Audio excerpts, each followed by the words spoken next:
I'm very excited to introduce to you Das. Das is an amazing, amazing streamer I've known for so many years. Um, yeah, and he's a really awesome guy. So you will all have an opportunity to ask questions. But we're gonna let Das kind of talk about himself first, so we get to know him.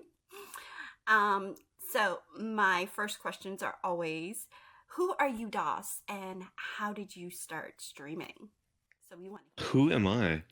you. Um, well, I've always really kind of gravitated towards performance arts.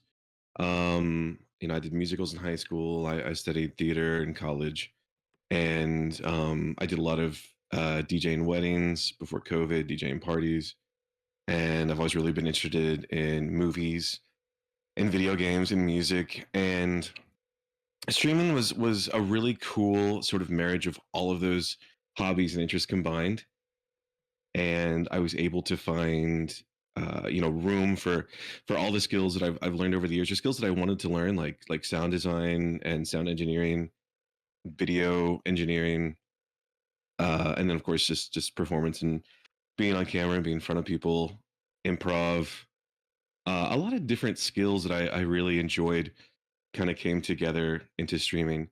And I think like a lot of people, I heard this concept that people were getting paid to play video games, and I was like, I like video games, I like getting paid, and I slowly started researching it and gravitating towards it, and I've been streaming now for we just celebrated 6 years. I've been a partner for about 2.5 years, and we've raised a ton of money for charity. We've done a lot of really neat streams where I've been able to come with some really neat um, engagement of technology stuff like heart rate tracking and just really neat stuff. And there's always something new to learn. There's always something new to implement, and a lot of it is just what you like, how you would like your audience to engage, and what you enjoy pursuing the most. And what I love about it. It's always something new. Always something new to learn and pick up, and there's always a continuation of learning with different skills. 6 years? Yeah, it's been 6 years. So 2 years. Now, has partnership always been a goal for you? Like, was that, your plan from the very beginning when you started streaming, or was that something that you got into? Partnership was not my main goal to start. My first goal was to make a lot of money and get rich. I think a lot of people are kind of drawn in by that aspect. I think that's good to be honest about that. I wanted to stop what I was doing, which at the time was working in a restaurant, and I wanted to make a living off of the things that I enjoyed, which was performance, video games, entertaining people. And at the time, I very simply researched, who is the most successful streamer. I really didn't know much about streaming or content creation at all back in 2018 when I started. My first stream was July 4th, 2018. So yeah, we just celebrated 6 years. And then I made affiliate it was a week later on July 11th. And so I researched who is the most successful streamer. At the time, it was Ninja. I watched a couple of Ninja streams. I thought, I'm funnier than this guy. And that's how I got started. And that was kind of like my driving impetus to start streaming. And of course, it's not that simple. It's not, you really can't compare yourself to anybody else in this space, because there are very different things that drive audiences to different people, and it's not as simple as is this person better at this game, is this person better at special effects, is this person more engaging. It's really what you uniquely want to bring in, and how you find the audience that appreciates it. That's very insightful for sure. And that's really important for people to know, especially when they're first starting with streaming. One way to do it. So, yeah, I love hearing about that. So, my second question would be, in terms of like your streaming content, like how do you determine what you're going to stream? and what direction you're going to go in with that, because like I know when you first start, it's like you may not have an audience, you may not have a community behind you, like how do you decide on what you're going to deliver as The content? f- the first thing I think you should do, kind of similar to how like a musician decides what kind of songs do I want to write, or how an artist decides what kind of painting do I want to paint. Take a look at what kind of content you like. Take a look at what makes you laugh or what makes you go, how did they do that? Take a look at what really entertains you and let those styles influence you. Do a little research on what they're doing. When I first started, I really liked Kit Boga, the scammer, and how he would use different voice mods and stuff to change his voice. And so I got the same voice modulator that he has. I still have it 6 years later. Well, it's starting to get a little beat up. I need to get a new one.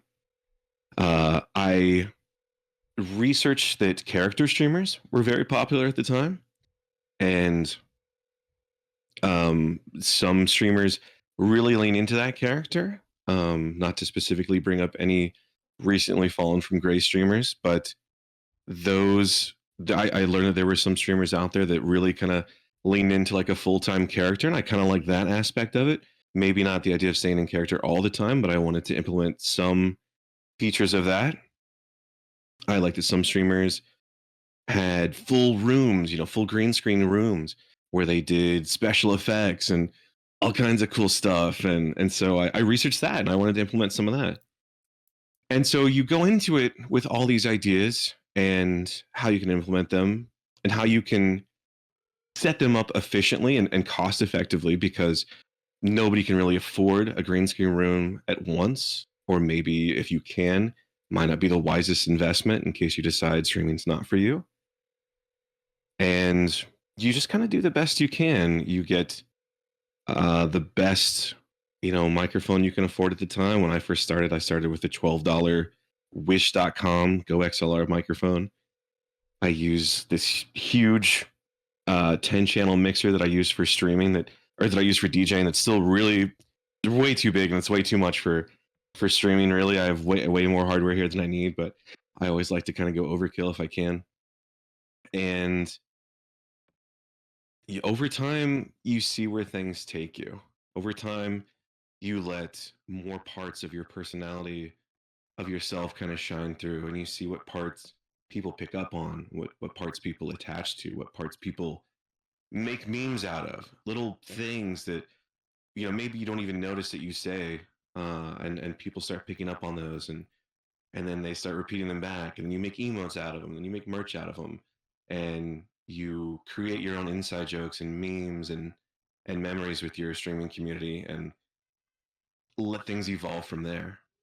Is how I think is a great organic way to approach it, and that's what I've always done, and that's led to how my stream has kind of culminated into what it is today.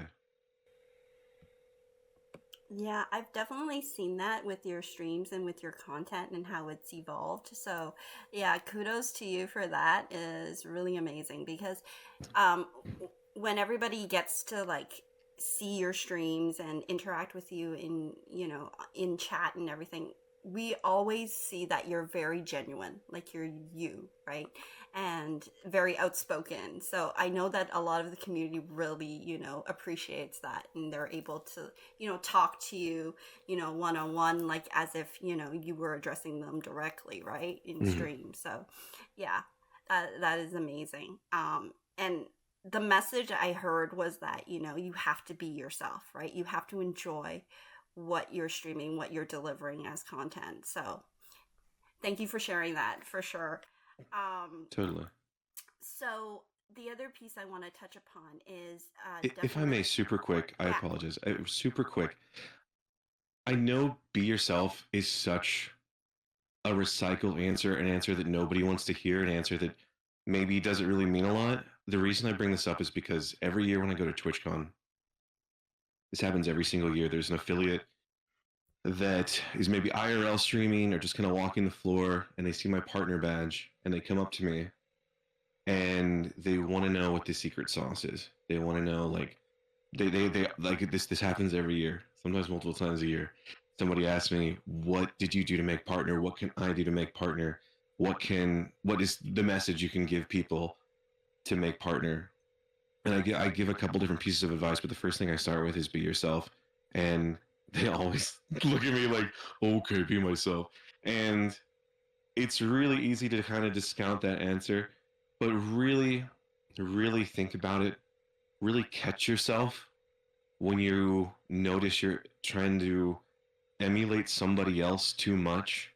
It's very important to be influenced by styles and things that you enjoy, but to not completely emulate them. I'm not even talking about like ripping off something that someone's doing. I'm just saying really let your own choices and your own self guide where your content takes you. And that can be really difficult when a lot of us deal with things like imposter syndrome, feeling like you're not good enough, feeling like you're never going to make it, feeling like you're not doing enough. It's really hard to remember that you're the driving force behind this. And I don't mean just like you specifically, but yourself is what's driving behind it. And it always has to be. It always has to be. It always has to be as real as you can. Um, I had a really difficult decision about, I think it's been 3 years now. I did a big rebrand from what my channel was when it started. And my channel was very, very popular. We hit a lot of success very early on with my branding and with the things that I was doing. Um, we had a lot of memes. We had a lot of things that kind of grew over the years that was hard to let go of. But I got to this point where I was wanting to make new things, where I was wanting to make new content. And the new stuff I was wanting to make wasn't fitting with the theme of my channel's original idea. And so I was faced with this really difficult decision. Do I rebrand and sort of what they call, like in, I know the theater and the movie business is killing your babies, or the comedy business killing your babies, killing off these jokes and these seeds you planted to pursue something new. And I was really conflicted with that. It was really stressful thinking about, do I kind of stay the course with what I've been doing, which has been working very, very well and keeping me, going and paying the bills, to continue down a path that felt more right, that just felt more to me, knowing that people maybe aren't going to agree with it, aren't going to like it as much as what I used to do. And there's a DJ producer that I really have enjoyed always, named Porter Robinson. I think a lot of people in the streaming space know him because he's kind of a big weeb. He makes kind of weeb techno music. And so he has changed immensely over the 12 years or so he's been doing stuff. Almost like every couple of years he completely reinvents his sound and what he's doing.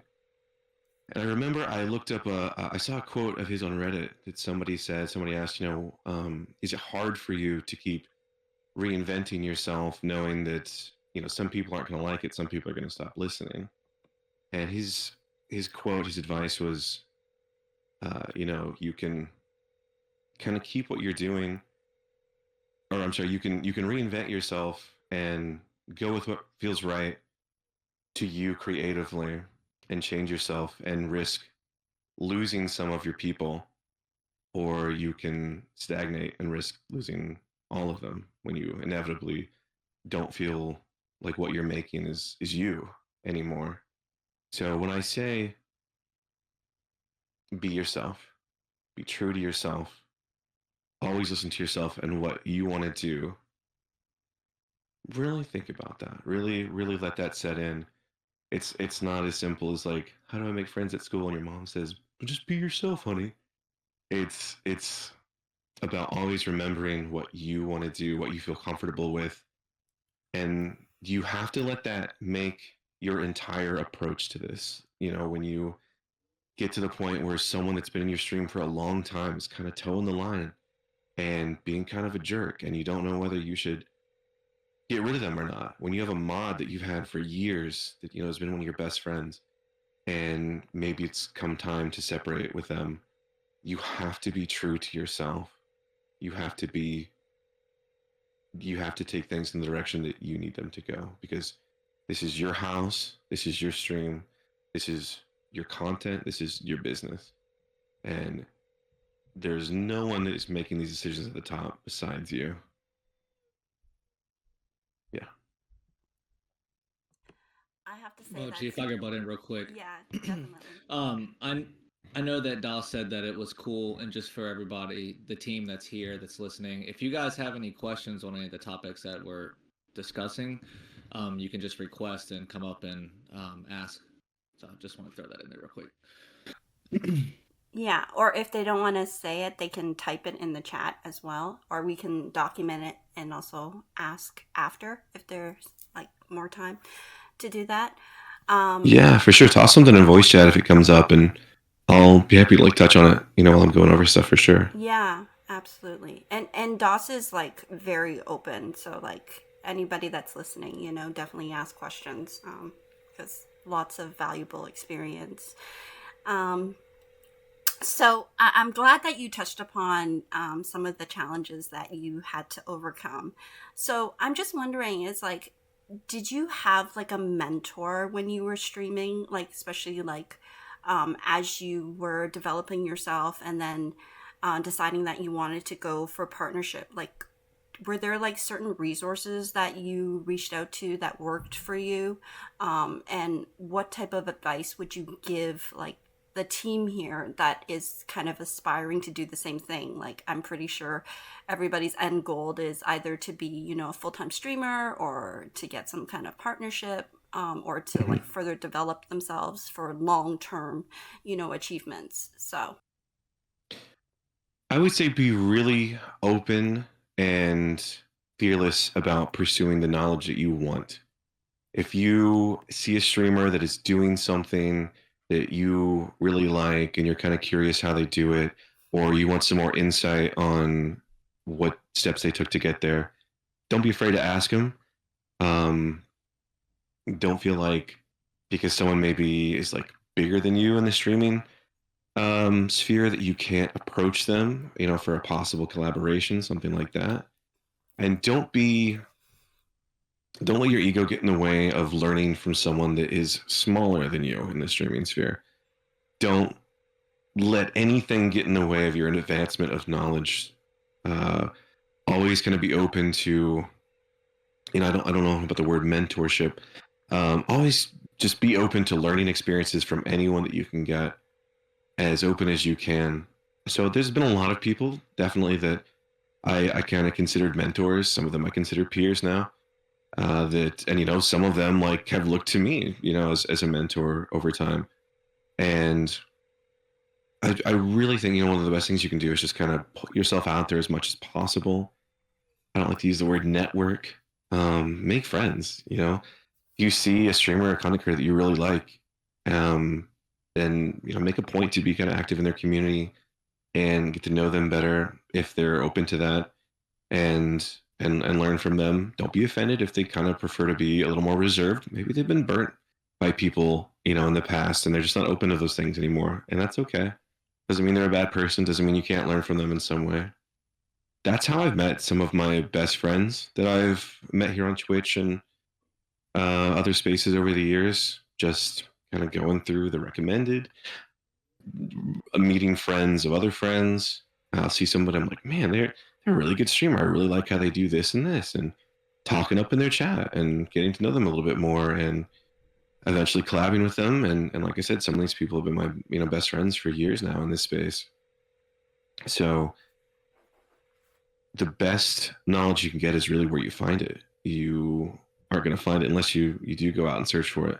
And the best way to search for it is to expose yourself to as many new um, types of streams, and just get out there and click on other streams. Just go through maybe a game you're interested in. Go through just chatting. Look for some interesting thumbnails. Uh, Sit there for like 10 minutes. Maybe pick out 5 things that you do like and that you would like to incorporate into your stream, and kind of grow from that. Mm-hmm.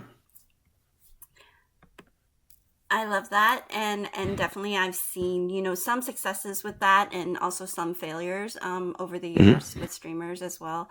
But it is the initial approach. Don't be afraid to, say hi in someone's chat or talk to other chatters in other people's streams. So yeah, that's Hmm. great advice. I mean, that's how I got to know all of you, right? So Yeah. yeah, for sure. Um, so the other piece is, so how would you say, you've accomplished like the life balance with streaming? Because I know like there's a lot of risk of like burnout with streaming. So like, Hmm. how did you, kind of find your balance with I that? haven't. Okay. I haven't. I don't know if it's possible, to be honest. You have to do what's best for you. You have to decide what is going to fit on your plate and what you're going to move to the side. You have to decide how important your health is, how important your family is, how important your free time is, and how important this is. And I think burnout is pretty inevitable, and the best thing you can do is prepare for it. Kind of the same way depression can kind of come and go in waves, and one of the only sure things about life is that the good times aren't going to last forever, and the bad times aren't going to last forever. And it's how you can stay positive and approach things and kind of roll with the punches. It's really difficult to balance streaming with everything else. I have friends that are parents. I have friends that work full-time jobs. I have friends that work two full-time jobs where they work 60, 80 hours a week. And streaming is adding a whole nother job onto that. And streaming is not a simple formula of I put X amount of hours into it and I get X amount of payout from it. You really don't know. You can't just stream for 80 hours a week and be like, all right, that puts me ahead of, that doesn't work that way. You really don't know what choices you make are going to have what effect, if any, that is desired. So, as far as what you can do to balance things out, you really need to kind of decide the importance of things in your life. When I first started streaming and I really, really, really wanted to go for it, I put it above everything else. I put it above my social relationships. I put it above my romantic relationship. I put it above my health. And I saw very big payouts from that very quickly. And my stream really took off. And those other things suffered. And I was able to do that, me specifically, because I didn't have children. I didn't have those things that I need to put time into. I had a little bit more, free time and free space to elevate streaming above those other things. And I had a very supportive partner to allow me to do that as well, because they knew this is my dream and it's what I want to do and it's what's making me really happy. And they were okay with being sacrificed for me to make streaming number one. It's not going to be the case for everybody. I really don't know how some people that have children are able to balance things, with Twitch. And at the end of the day, I don't think they do. I think it's really just you kind of have to triage things when you realize something might be falling behind. And sometimes you have to stop and be like, hey, I need to put my health above streaming. And maybe streaming's going to take a hit. It will take a hit. Like when you take time off from streaming, some people are not going to come back. And that's okay because you can't put streaming as your number one all the time. Sometimes your health has to go above it. Sometimes your family has to go above it. Um, One of the biggest hits I've ever taken in my streaming career was when my grandfather passed away. I was his primary caretaker and his primary executor of his estate, so I handled all of his funeral arrangements. And he was just also my best friend. So I had to take off just a month to grieve that because I couldn't put myself in a spot to be entertaining and stream like I had been. I took a pretty big hit from all that. But what is the alternative? to like continue on with streaming as number one and let it suffer when I can't do that, when I literally physically mentally cannot keep it as number one anymore. You can't do that. So you have to expect that the longer you are in this, the more downs you're going to see. The more you look at this big bar, if this big bar is your timeline of streaming, if this is your whole streaming career, this is when you first were like, I can do this, I can game and make money, and this is when you know you die or Twitch gets sold or Jeff Bezos pulls the plug. You look at it over time. There's peaks and there's valleys, and it's always gonna happen that way. It's never just gonna be a boop boop boop boop boop all the way up. It's peaks and it's valleys, and you have to prepare for those times. The same way any business has to prepare for a downturn in the economy. You have to mentally prepare yourself. Like if I take off these 3 weeks that I need to get my life back on track, to get my health in order, to be with my family, my Twitch is going to suffer, and that's okay, because it's going to go back up when you have some more time to dedicate to it. Hopefully, that's the idea. So as far as how do I balance things? I don't. I do the best that I can, and I have to reassess my situation when I need to, and I try to triage the things that I'm okay with having left by the wayside, and I put as much time into what I love as I can. Great answer. And yeah, that is very, very true. I'm a person that took a very long break from streaming because of other IRL priorities. But I did really miss it. I really missed the connections, the community, supporting others and helping them. And in people like you, like just the interactions. So no, I hear you about that. And it's all about knowing what your priorities are and what they mean to you. So yeah, I love that answer. Sis, do you have anything to add to that? I'm getting a lot of insight already. I have a question though. Have you ever been a part of like a stream team, or have you always done it solo dolo? I never considered myself solo dolo. I would be very wary of where you put your time with stream teams. Stream teams, at least when they were kind of first popping up. Before teams, there was this thing called communities on Twitch where, guys, it's weird to think that I'm like, Sis, how long you been streaming for, my friend? Like, I want to say 2.5 months, 3 months. My man, fairly right. new. I love it. I've been gaming for my whole life though, so that's great though. I'm That's very just wild. I've done everything. That's great. I play instruments. I paint. Cool. Just pretty much anything except for streaming. So whenever I found myself streaming, I was like, oh, I can put everything together into one spot. Dude, this is great. I'm saying, yeah. Put a pin in that streaming and instrument practice really, really quick. So don't let me forget about that later. So yeah, write it down or we'll forget. It's just wild to me to think sometimes about some of the things that were in this industry or on Twitch 6 years ago, because I don't know, sometimes it still feels like when I first started streaming, and it's just wild to think about how things have evolved over the years. But going back to teams, be very careful about teams. Teams a lot of times are sometimes made to elevate one streamer. Sometimes it's one streamer that's behind them that just wants to put together a team with a lot of their friends, with a lot of their community members that stream.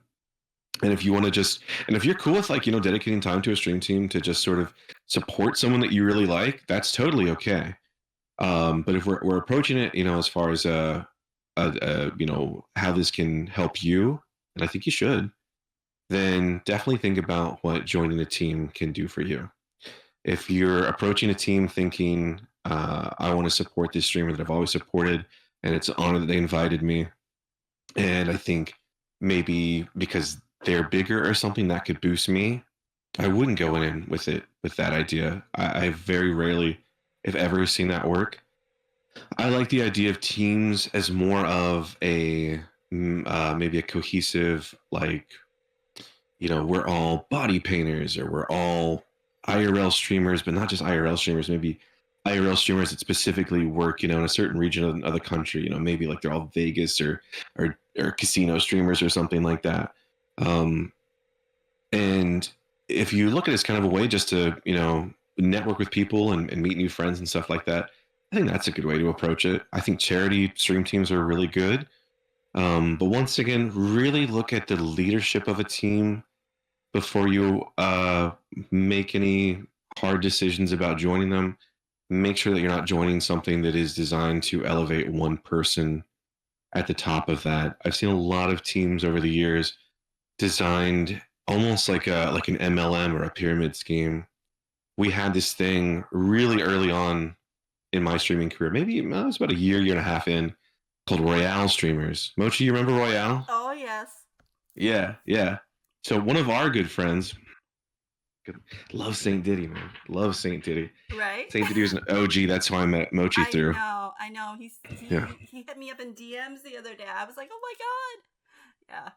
Love Saint Diddy. And me and him had some hard conversations about Royale streamers. Royale streamers was a team early on that was, or at least early on when I was streaming, that had this sort of, I wasn't necessarily like follow for follow, kind of support for support.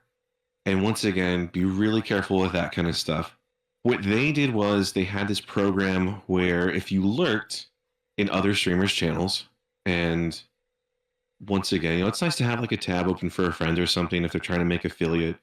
I would recommend not making like a huge deal out of you lurking all the time and expecting anything from that support.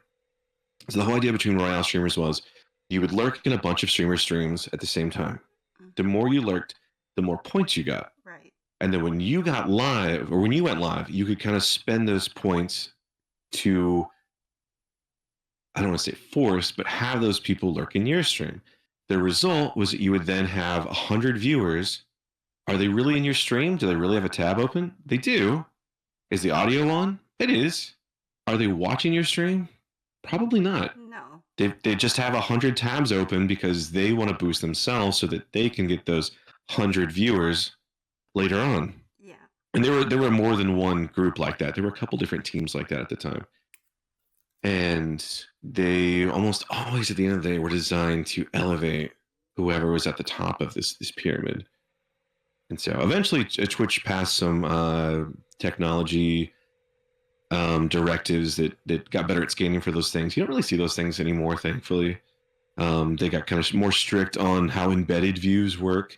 Embedded views, for instance, I don't know if they still do this, but I remember sometimes I would play a video game that had a wiki page, right? And sometimes on that wiki page, they would put on whoever the number one streamer was for that category. So let's say I was streaming a game that's not a lot of people are streaming, but it is maybe really intense as far as like you need to look up a guide for it. If you went to that wiki page and looked up a guide for the game, my stream would be embedded on there. It would look like I have 100 some viewers, when really someone is just scanning the page for information and my stream just happens to be embedded on that site. So people figured out too that they could do things where they could embed their stream, sometimes just like a little 1 pixel by 1 pixel version of their stream on a highly trafficked website, and make it look like they had hundreds to thousands of viewers. And so it's just another interesting piece of Twitch history there. And Yeah. I'd be very wary of joining teams and considering who you really commit to. There's no reason you can't support a streamer without necessarily being on their stream team. Don't ever feel guilt tripped or pressured into it. If you ever feel like you're being pressured into it, if you feel like you're like not sure and you feel like pressured into it, I would really take a step back and look at that situation again and just make sure it's what's best for you. For sure. And a lot of those old programs, I want to say, with those stream teams have dissolved because they're not sustainable. Like, people will catch on very quickly that they're not getting genuine support back, even though they're giving it, and yeah, they'll walk away. Yeah. That's Yeah. what I had that same thought process that you're talking about, the follow for follow, and people are there but they're not really there. They're just there to do the lurking thing. And like I said, I'm fairly new at streaming, so my first step into streaming, I found groups that were follow for follow, let's lurk each other, and in that motion of growing.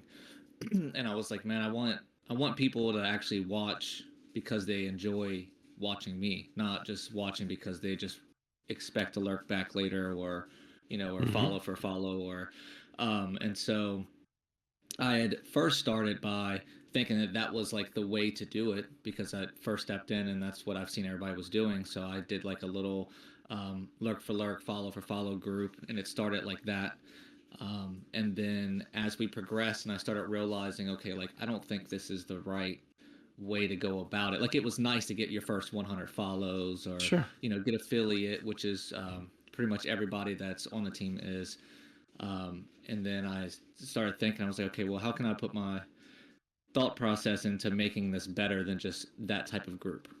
And so that's when I was like, okay, well, I know that there's stream teams. I don't know much about stream teams or how they operate and how they're organized and things like that. But I knew that there was a better way to do it than just follow for follow, lurk for lurk. And so some of the people that I had made the closest relationships with that were streamers out of that group was like, hey, let's put together a little team. Let's try to elevate each other in a sense of not just lurk for lurk, but like if you have a great idea or things that are working good for you, because there's 11 of us, right? It's not a big team. It's not like Hmm. anything crazy.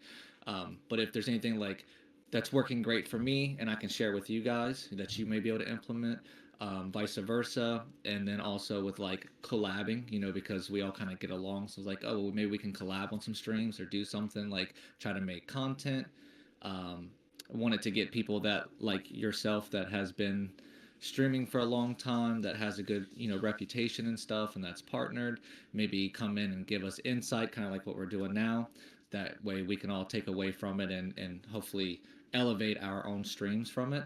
And then same thing with like just from everything like content creations, maybe finding someone that's good at it that can kind of give us like tips and insights, and like because there's so many things that comes with streaming. You can just stream and hope that people come through and they like your content and you grow that way. I know there's like the content creation side where you create content out on other platforms and that funnels people into your stream.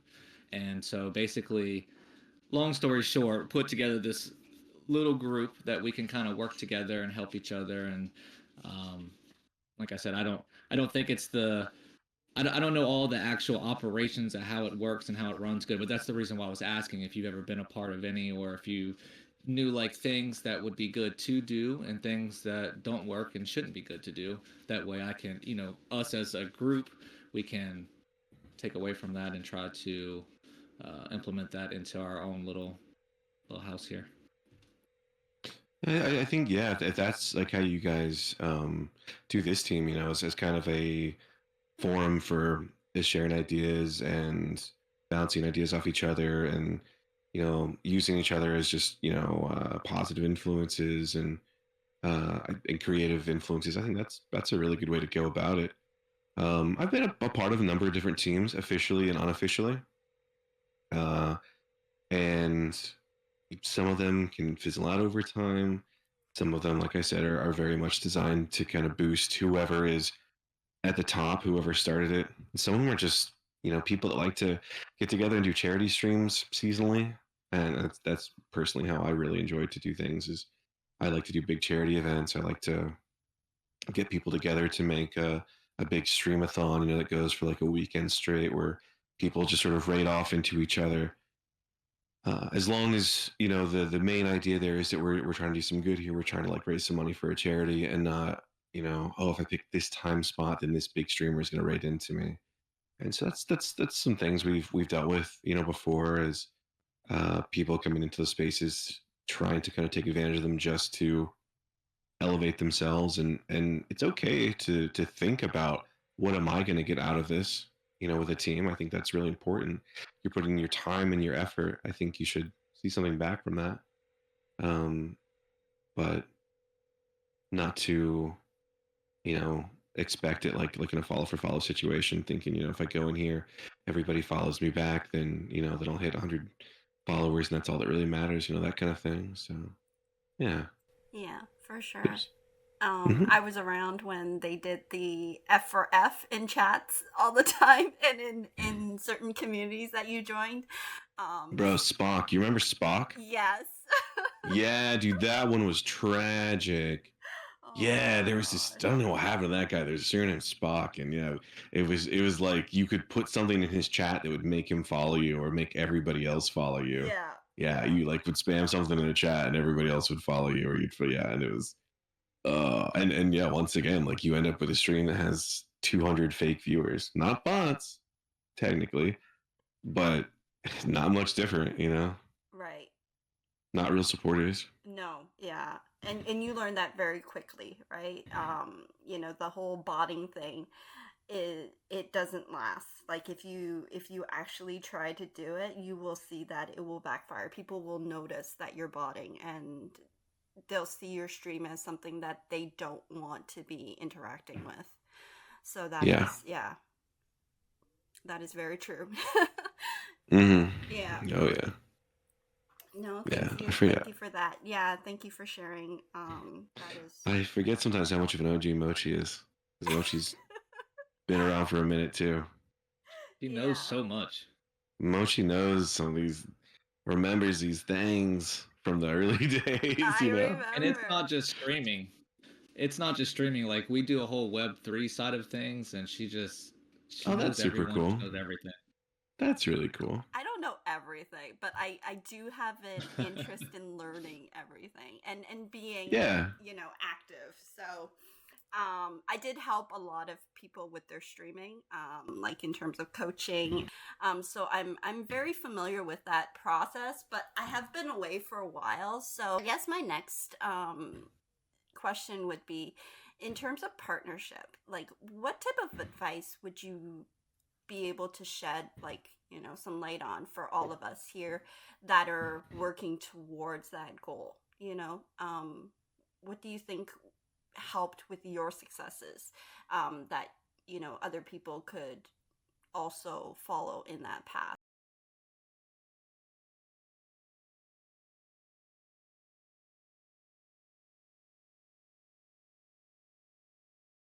Get the idea of a timeline out of your head right now. Get the idea of like, oh, I just made affiliate and that took me a week. That took me a couple months. So to make partner, 3 times 22 or whatever, 20, 23. I was not a math major, I was a theater major. That's it makes 75 average, and 75 average is what you need. So that means I'll make partner, in a year. Get that out of your head. I you get this idea of like I started streaming in May, and this friend started streaming in May, and they made partner in June, so that means it'll take me 2 months. Get it out of your head. It doesn't work like that. You have no idea when you're going to make partner. You have no idea when you're going to find this like lightning in a bottle moment that gets you there, where you find a type of content that you really vibe with, and you can really kind of maybe become the face of. You never know. You never know when like you're going to be streaming a game and maybe you really like it, and maybe you only average like 10, 5, 20 viewers doing it, but you really love it, so you don't care and you just stick with it.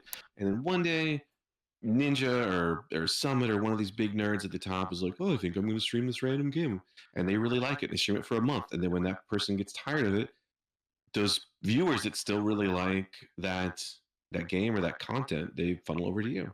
Crazy stuff like that happens here all the time.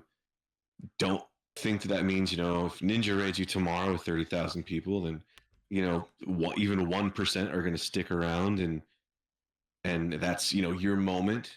Be prepared for that moment if something like that happens. They say luck is when preparation meets opportunity. So if you can prepare yourself for lots of different opportunities, you can be very, very lucky. Be reasonable. When I first started streaming, I made affiliate in a week, which I think is Some people it takes longer, some people do it quicker. I would say for the most part, that's fairly swift, 7 days. Um, I don't know. Do you have to have, I think it's like 100 followers and 3 average viewers. I can't remember what takes to make affiliate anymore, but and then very quickly, like by month 2, I was at around 40, 50 average viewers, and then next month about 55, 60. So in my mind, I'm like, oh, this timeline is going to work like this. Like, it's just going to go up. And it doesn't work that way. And then so when I got to like 5 months into streaming, I was like, I'm going to make partner, my first 6 months, like if this keeps up. And then when it didn't happen, I was really, really hard on myself. I was really kicking my own ass about it, and I shouldn't have. Like, I had a fantastic amount of success. I quit my job and started full time streaming in about 6, 7 months. And once again, that's another thing. I think partner and full time streaming, quitting your job to do streaming full time, those are two lofty goals that almost everybody has in mind when they come into this. And you really got to be reasonable about what that timeline is and how it works for some people and how it works for you. And it's almost never going to be the same path or the same time frame to get there. If you have a very supportive partner, you can easily go full-time streamer than earlier than you would. If you have kids, it might be a little bit harder because you have more bills, you have more expenses to keep in mind. Where you live geographically, that's going to factor into it. Some people have very low living expenses, and it's very easy to go, full-time streaming if you are making an okay amount of money and you don't really have to keep up with much, and you have a supportive partner. So do not let yourself get stuck into this comparison cycle, where you're looking at other people that are accomplishing things faster than you or slower than you, and getting down on yourself for not being at that point where you assumed you would be. It does not work that way. Really, really understand that this is a process. It's a journey. It's a discovery, and you're gonna get hit with stuff like when you least expect it. For me personally, like when I made partner, like I said, I was really kicking my ass and getting hard on myself because I I achieved a lot of goals. I made Discord partner.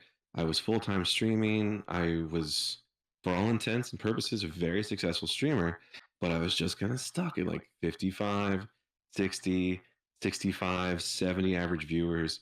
And I couldn't quite get to that partner spot. And so I did a number of like partner pushes where you try to get everybody behind you. Don't recommend doing that. That honestly just kind of feels like follow for followy in the end.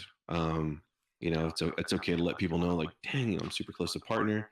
If you got time, and you want to come by, it'd be really cool to have you, meet our community and be a part of it. But I wouldn't make like a big partner push kind of deal out of it. And so, I was doing a lot of variety streaming. I was playing some Dead by Daylight. And I remember I got into Final Fantasy 14 again, an MMO that I had played in the past. And COVID was going on, and more viewership was up by a ton when COVID was going on because people were staying inside. And I ran into a random person in FF14 that said they were going to a nightclub. And I was like, what do you mean you're going to a nightclub? Like, it's COVID. Like, what the hell are you talking about? Like, stay inside. Like, don't be a jerk. They're like, no, I'm going to a nightclub in the game. I'm like, there's nightclubs in this game? And they took me to,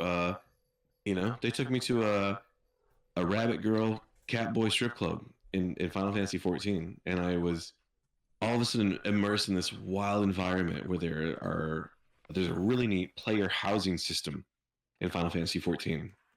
And people can get houses and mansions and cottages and decorate them and make them look like a bakery or a bathhouse or a brothel or a tea house or whatever you want to do. And you can kind of run a business like that. And I thought that was really, really cool. And I was like, we got to have our own nightclub. I'm like, we got to work on getting a house. I got more and more people to play the game for my stream. We started a guild. We finally bought a house. One of my buddies was playing it with me, and we'd go over like how to decorate the house and stuff. And I would DJ these parties on my stream, and we'd invite people in. We'd have costume contests, in the game, and we give cash prizes. And that, in kind of combination with that game and with COVID, really, really took off. We had found this niche that wasn't there before, where people could get together and party and make friends and dance and do all these cool things, even with COVID going on outside. And kind of invented this new subcategory, this new subgenre of Final Fantasy 14 streaming. At the time, it was mainly people kind of going through story quests or doing the super complicated raids, and people would watch those because they want to clear the raid. And they, like if they're really complicated, they want to watch a streamer that has the technical knowledge to get through that so that they can pick up how to do that. And then I came in with this whole new social aspect to it where we were DJing and throwing parties, and people that had never seen that before could join in on that and be a part of it. And if you look at the FF14 category, go ahead. I was just gonna say, you're making me want to re-download Fantasy. What did it say? The 14? Final Fantasy 14 is the second MMO they made. Yeah. I downloaded and I played it for like a day, and I was like, nah. But now that you're telling me all this, I didn't know all that. There's some up and down to it. I don't play it anymore for different reasons, but at the time it was really, really neat because there was this whole thing that we created that had never really been done before, and more people gravitated to that. And if you look at the Final Fantasy category today, there are tons of people doing DJ streams, going to parties, going to nightclubs, holding music festivals on the beach and doing dance parties and stuff like that. I don't know how many of them have ever even heard of me, but, and I don't like to, kind of be like, well, I was the one that did it first, but like, I don't know. That was just something new and completely unexpected because of a chance happening, just running through a city. Somebody said they liked my character's shirt. See you later. I'm going to a nightclub. Like, you really haven't, and I had no idea that pursuing that would be what took me to partner. And so you really just have no idea what's going to happen out here. It's kind of wild. You just got to make yourself open to experiences that feel comfortable with you. That's part of what I mean by be yourself, is really do what you want to, because people want to see you enjoy yourself. They don't want to see you play a game that you don't like because you think it's going to be a good streaming choice.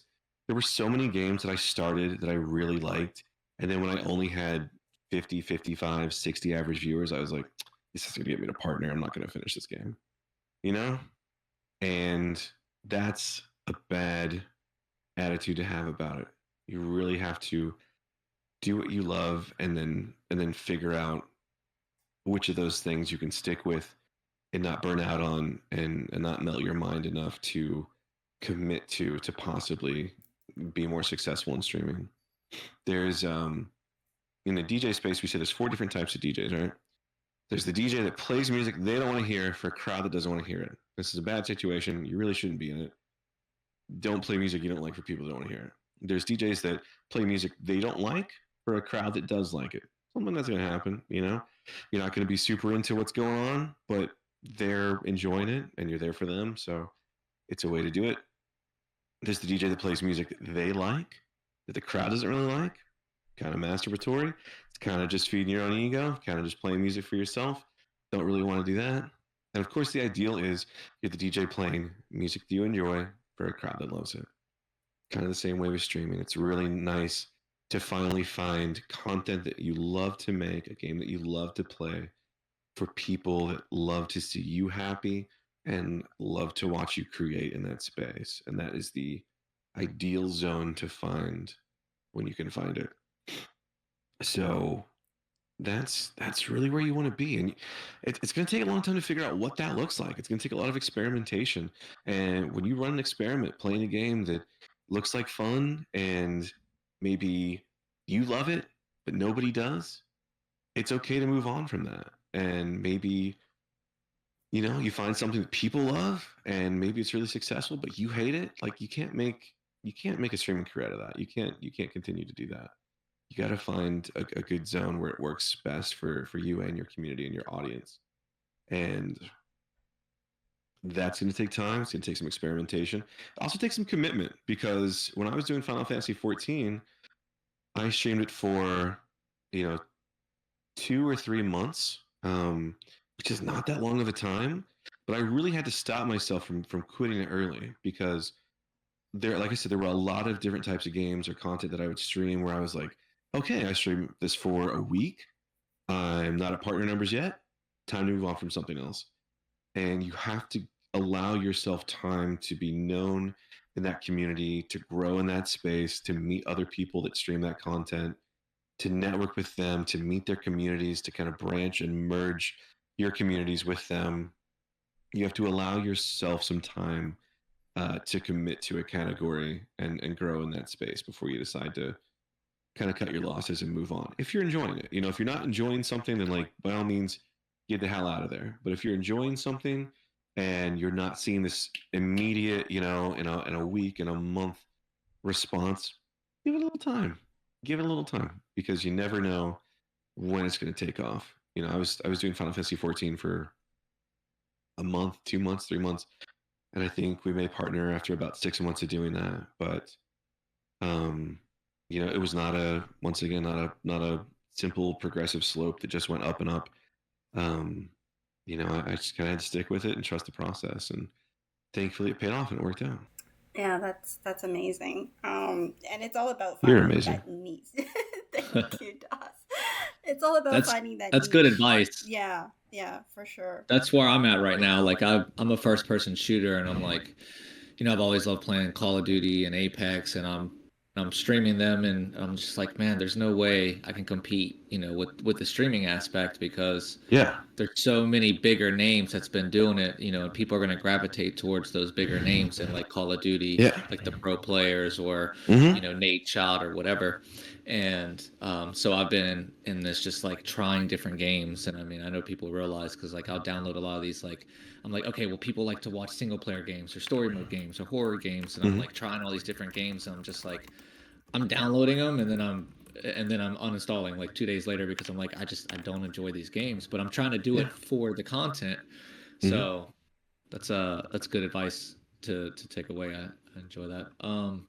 And quick and And dirty then tip with that, if you quick and dirty tip with that is, let's say you do enjoy FPSs, right? Let's say you really love Fortnite. Fortnite's super hard category to get into. Lots of people stream it. Really high saturation. Maybe you love it, but if you can make it work, like you're gonna need to be the funniest person ever or the best player at that game ever. Maybe a combination of both.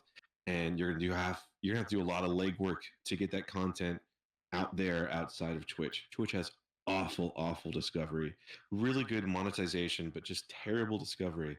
What I mean by that is, let's say you get on YouTube, you take a look at some of the YouTubers you really like, you notice they haven't really come out with any new content. um, that's okay because that front page algorithm is going to give you 12 more things that you're probably going to love watching. It's super easy to discover new things on YouTube that you want to watch. Twitch does not have that. Twitch has this big wall, and the people that are most likely to be seen are the people that are already up at the top there in that top row, those top two rows. And so, what you want to try to do, because that's the best discovery that Twitch has, besides like the recommended category on the side, which is really just like it shows people. Um, let's say you spend a lot of time in a streamer's community and you watch their stream. The recommended on the side will be like people that like watching this person that you like to watch also like to watch these streamers, and that's how it recommends you things, and it's not a really great system. So when you're on Twitch and you've got maybe three streamers on the side that you usually watch, if they're playing things you just absolutely don't want to watch or see anymore, it's really hard to find new things to watch on Twitch unless you're like, I like this game. This game looks cool. I want to check it out. I'm going to click on it. And maybe you actually do, kind of scroll down and look for the best thumbnail. Um, maybe you find some people that way, but for the most part, people are going to be clicking that first row, that second row.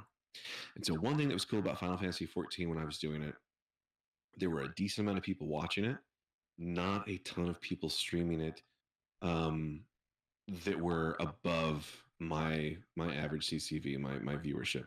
So I knew that going into that category, I was going to be even not being established in that game yet. I knew I was going to be at least in that second row of streamers, and that's really huge. And if you can find a category where you can slot into those first two rows really without getting anything done, that's super huge for growth. That's incredibly important and a real great secret tip for coming up with a new category to jump into. If you like FPSs, Apex is pretty saturated, Fortnite's pretty saturated, COD is pretty saturated. There are some other games that you might like. There's I think they're coming out with new Splitgate. Maybe like Halo, and Halo's getting a remaster or something. People are going to check that out. Those are great times to, when a new game drops like that, those are really great times to possibly make some content off of an SPS and get yourself more well known on Twitch. That would be a really good way. I always kind of look for those top spots there and see if there's any way you can get into them with a category. I'm not talking about like a dead game where you're going to be the only streamer streaming it, and of course you're going to be in the the top spot for that. But a game that's got a decent amount of viewers, but maybe a lot of streamers that have no viewers, one viewer. For sure you're going to be above a lot of the streamers in that big viewer list there, and commit with it and stick with it if you like it. Yeah, that is really great advice. And I can tell you from experience, that is what happened to me with creative streaming.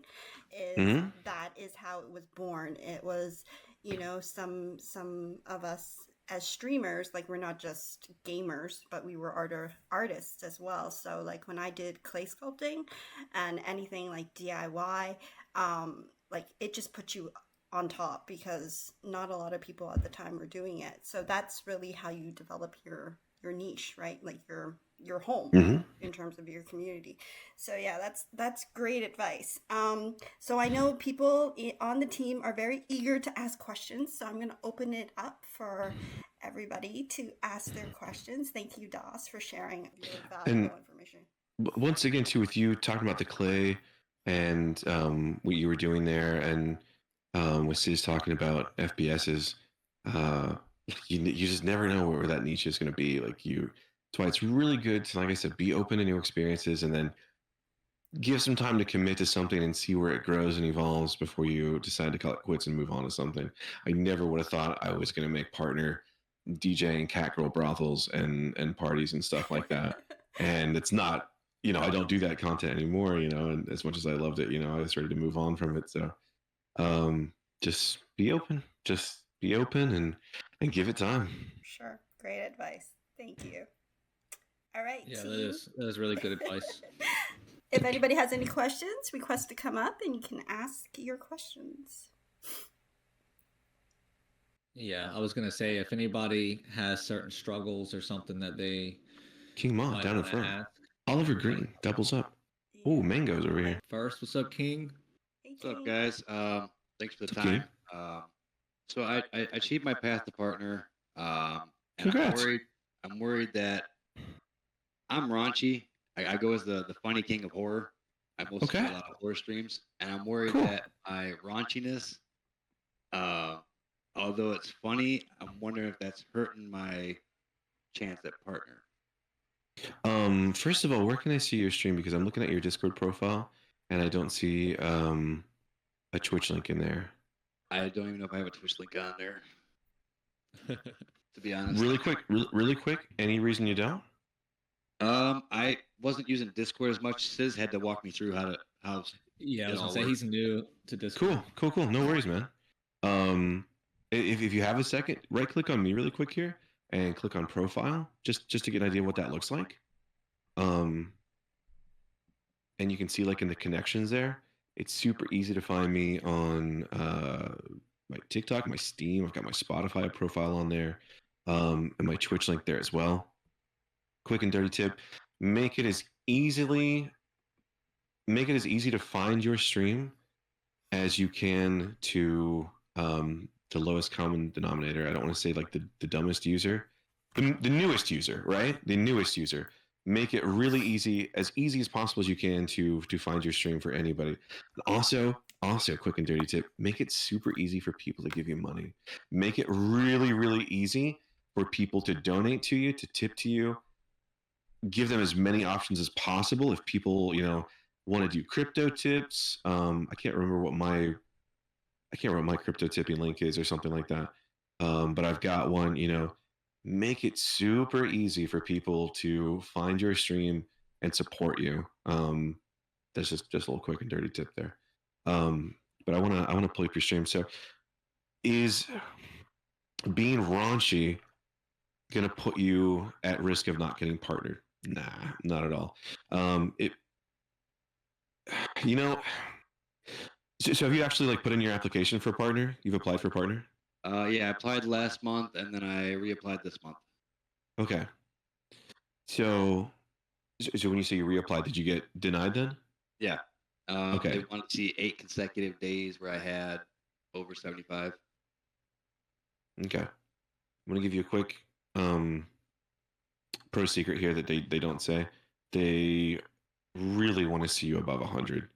And so the thing about getting approved for partner, yo, who knows? Like, to be honest, like it's really.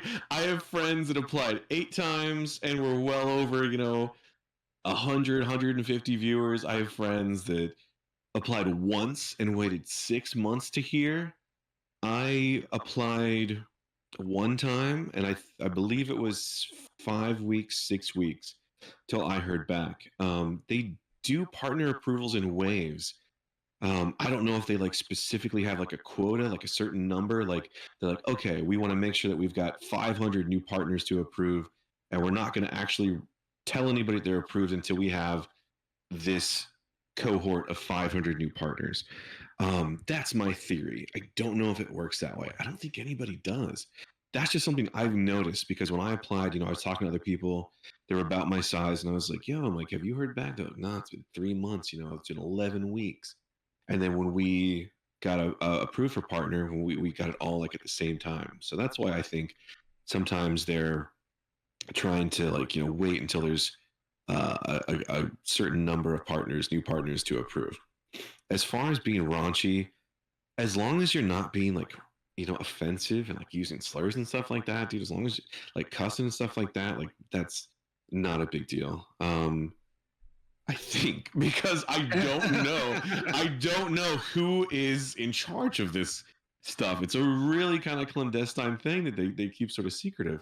I don't know if it's just one person, that's like looks at your stream for 10 seconds and is like, I like this guy or I don't, a pass or a smash, I don't know if it's that kind of situation.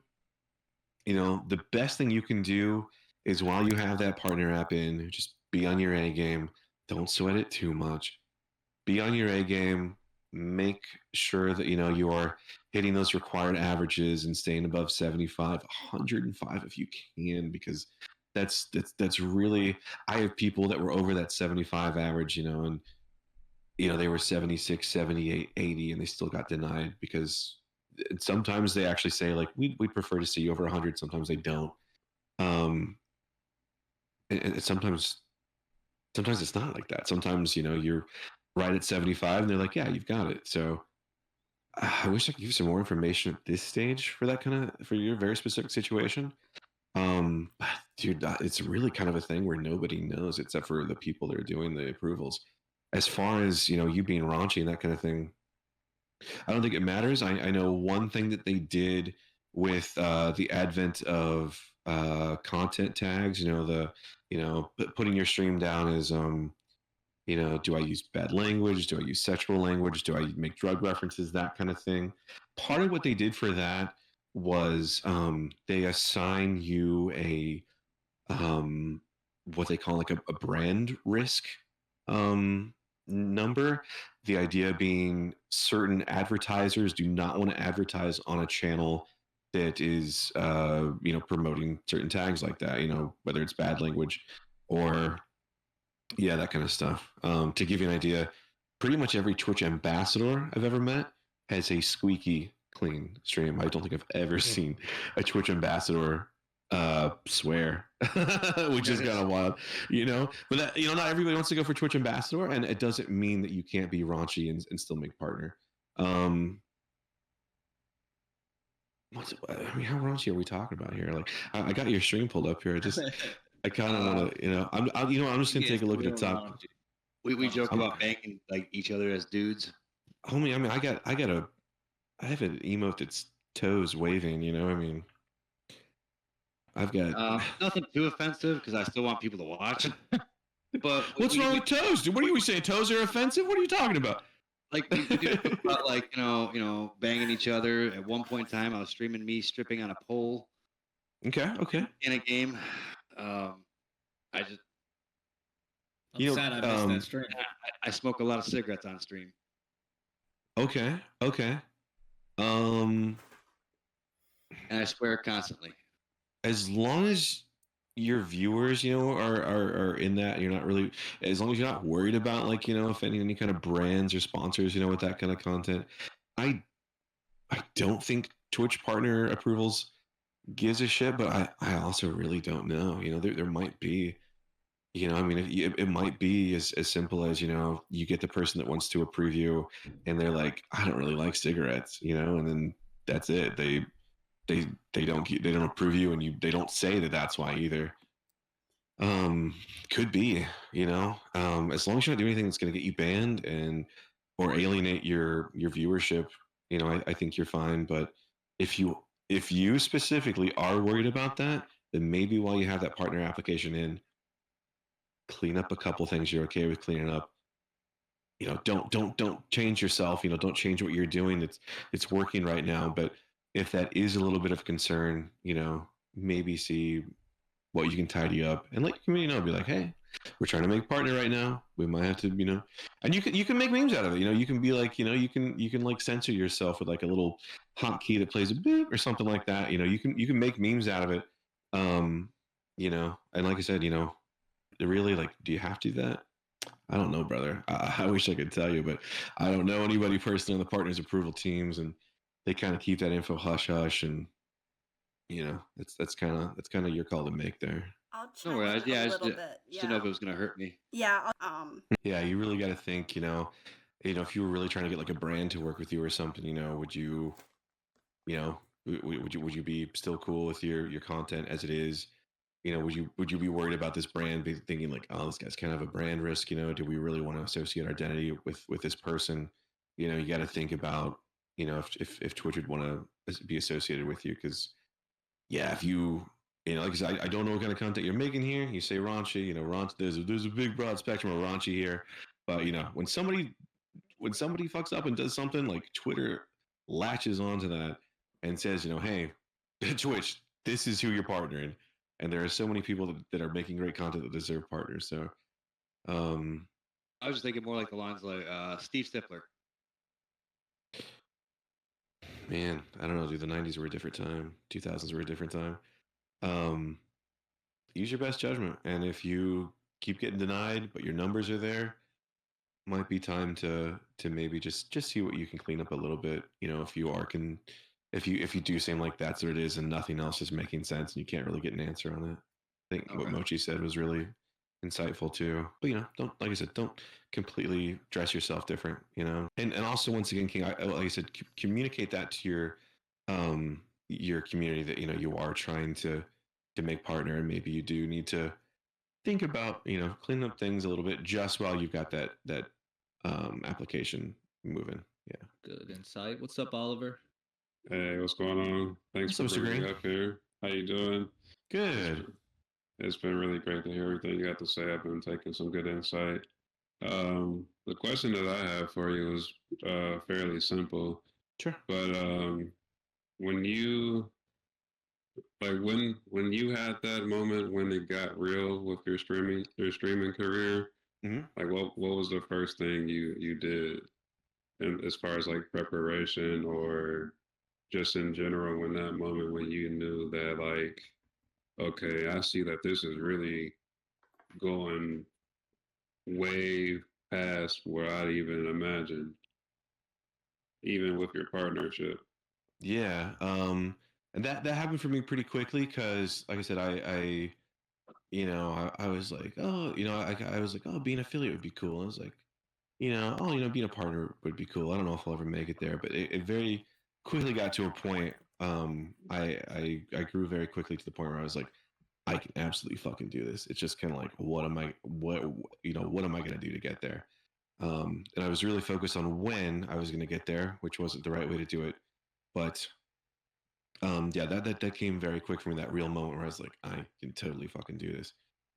So um, there's a, I just really wanted to throw myself into it as much as possible, and most importantly, just make it, I guess, as professional as possible. It's very important to, one of the biggest things you can do is like have a set schedule at least 3 times a week. I know that's not super easy for everybody depending on their family situation.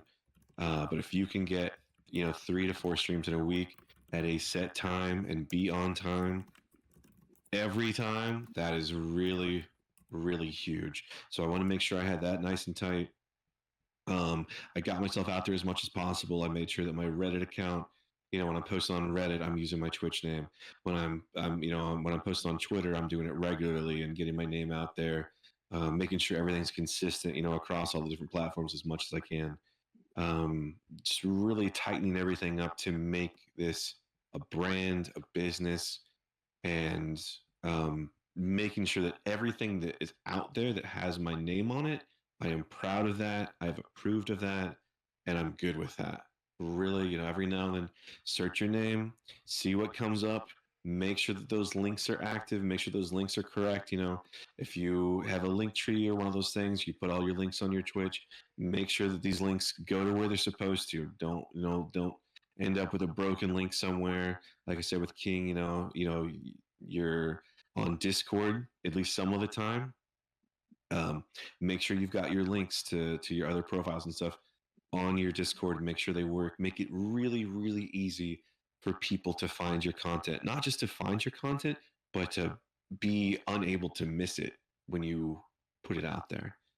Tighten all that up. Make it, as professional and as clean as possible, and make it look like you know what you're doing. You give a shit about it. Thank you.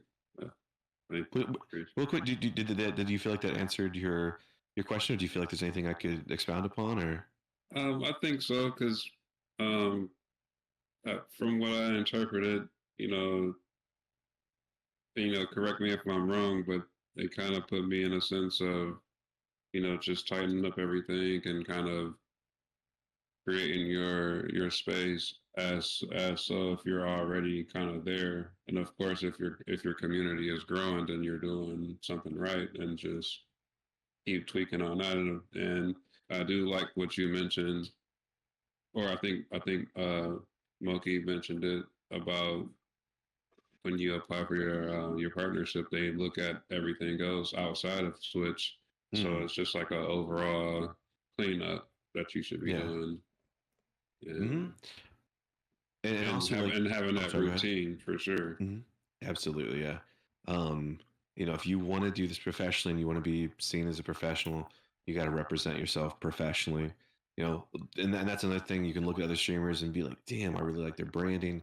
They've clearly put some time into this. Take a step back, look at your own stuff, and be like, am I really proud of this? Am I really good with how this is? Do I like how this looks to the outside viewer? Maybe get some, perspective from other people, that kind of thing. Do I have, is my mod team like 2 friends of mine that are just always in the stream that maybe don't do the best job of keeping my chat clean and welcoming new members to the community? Do I need to start having like mod applications and interviewing people to decide if they're going to be a good fit for my mod team, and if they are going to represent my community and my brand in a way that I want them to? At some point you should really consider these things and take it seriously. And if you are getting to that point where you're like, I know I can do this, and I really want to take it as far as I can, those things come as they come, and you figure it out along the way. I do like that you said that, because you did mention that earlier about having friends as your mods that might not be the greatest for the community. And for myself currently, I have a team of moderators, but one in particular is kind of, I would like to say, my wildflower. But he's also great with all the other things, with following up in Discord and live streams. But at the same time, he has his moments where he's like, okay, bro, can you kind of, and for me myself, I like to think of myself as a at first, respectful and professional person. And when you said that, it kind of made me feel like that may become an issue at some point. You got to put yourself and your brand and your stream and your business as number one. You got to treat this shit like it's your house. It's your house party. You can't watch every person that's in that house party and entertain them at the same time. You gotta make sure that your people, your team is on point. And if they're not, that can hurt you. And sometimes that means cutting out people that have been with you for a long time. I'm not saying that's what you need to do with this person right now, but you need to be real with yourself when it comes time to do that. I've had, in these 6 years, I've had people that were by my side, my right hand people, people that would remind me like, hey, did you send out that tweet yet? Hey, have you done this yet? Hey, I was in somebody else's stream and just brought you up. People that were really like my right hand and some of my best friends. And people get weird, people get funny, and you gotta be real with when it's time to move on professionally. Doesn't mean you can't be friends with them anymore, but it might mean that you can't be friends with them anymore. And that's super hard. That's one of the hardest things I've learned in streaming is that people are going to come in and out of your lives, sometimes peacefully, sometimes there's just no way around it. I'm very much a peaceful person, a PLUR person, peace, love, unity, and respect always. Um, and unfortunately, that's not how everybody else operates, and that's okay. They're on their own path. They got to do their own thing, and you always got to remember to look out for yourself and protect yourself and protect your house and your people. Did that answer everything for you, Oliver? I'm about to pull up mangoes, if so. Oh yeah, that was great, and I appreciate it. And I appreciate you, my friend. Rexy, you still with us? Yeah. Is the sound okay? Yeah, we got you, Rex. Yeah, sure. First of all, thank you so much for very insightful answers. And could you tell me one more time how to pronounce your name? Because I think I'm going to say that wrong. And that's okay. It's funny how I've actually only ever said it one way, but people have said it different ways. You can just call me Das. Das. Okay, nice. I say Dasgud, yeah. Yeah, because I read it in German for a couple of minutes there. Dude, when I went to Amsterdam, all kinds were like, "Oh, that's good, ist Deutsch." And I was like, "Nah, fam, I'm from Chicago. It's that's good." So that's another funny thing. And it's interesting too. The whole reason I ended up with that was because my original theme was my original brand was Double Agent Smith, and it was kind of themed like everything was like really spy themed because that was just I thought was pretty cool, and I kind of wanted to lean into like a theming, and that's what I came up with was spy stuff. And then over time, people just shortened it to Das, and that's what people called me, was Das or Das, if they were European usually. And like I said, I kind of got to the point where I wanted to move away from those things, and I wanted to do something different. And it evolved into Dasgud or Dasgud, if you want to say it that way. Either way, people say Das and Das, and I've only ever said it Das, but I don't care. So. Rex Regal. Das works fine. That sounds very good. Mm-hmm. Please just cut me off if Mangoes wants to talk. I really feel bad about taking her spot. She said it's fine. She doesn't mind waiting. Let you go first. Okay.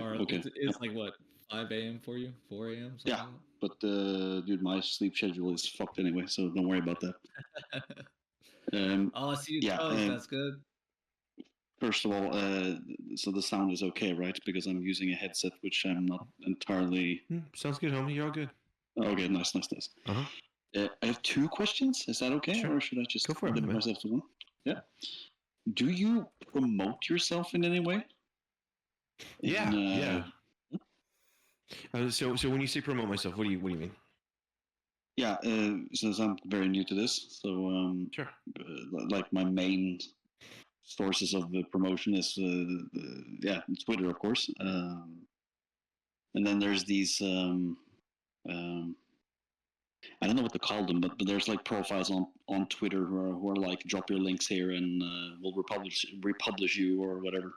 Don't fuck with those. I'm gonna tell you that right now. That's a waste of time. Don't fuck with those. That's like a it's like a follow for follow thing. It's not worth your fucking time. Those are never gonna get seen. If anything, worst case, it could discredit you from using those because people might look at those and be like, like what is this list of fucking jokers? Like, don't waste your time with that. I'm sorry. Go ahead. I just want to make sure that I address that.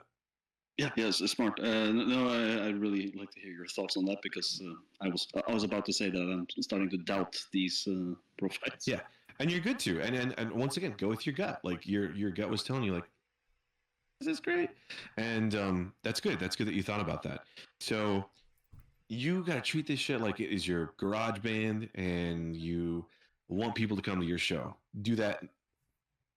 You know what the best way to advertise your stream is? No idea. Yes. It's just tell people you fucking work with if you're comfortable with them coming. Tell your family. Tell everybody you can. Link up with people. Don't go to someone's stream and be like, hey, I stream. I'm gonna go stream right now. But be proud of your content and always be thinking about what you can kind of do to get it out there in a way that is. Like I said, don't go to other people's streams and be like, hey, I stream, why don't you watch me? Or like, hey, I'm a new streamer on Twitter, like come and follow me. I mean more like, if you got a funny clip, like share it around, put it on an Instagram reel, put it on a YouTube short. That's a really good way. If you've got just whatever way that you feel like you kind of disseminate that content best, whether it's long form or short form, in a reel form or TikTok, get it out there and be happy to get it out there because, I mean, if you believe in yourself and you think that you're entertaining, then you should want people to see it. You've got to put it out there because nobody else is going to put it out there for you.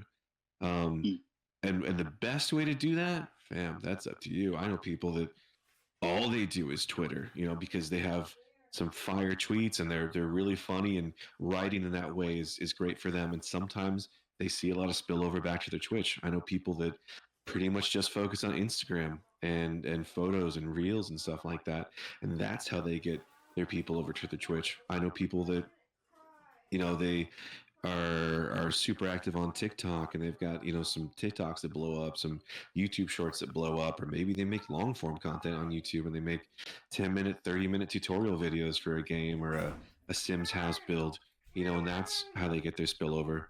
You really got to check and experiment with these different types of content making to try and drive that over to your Twitch. And you're not really going to know what's best for you until you kind of hit them all.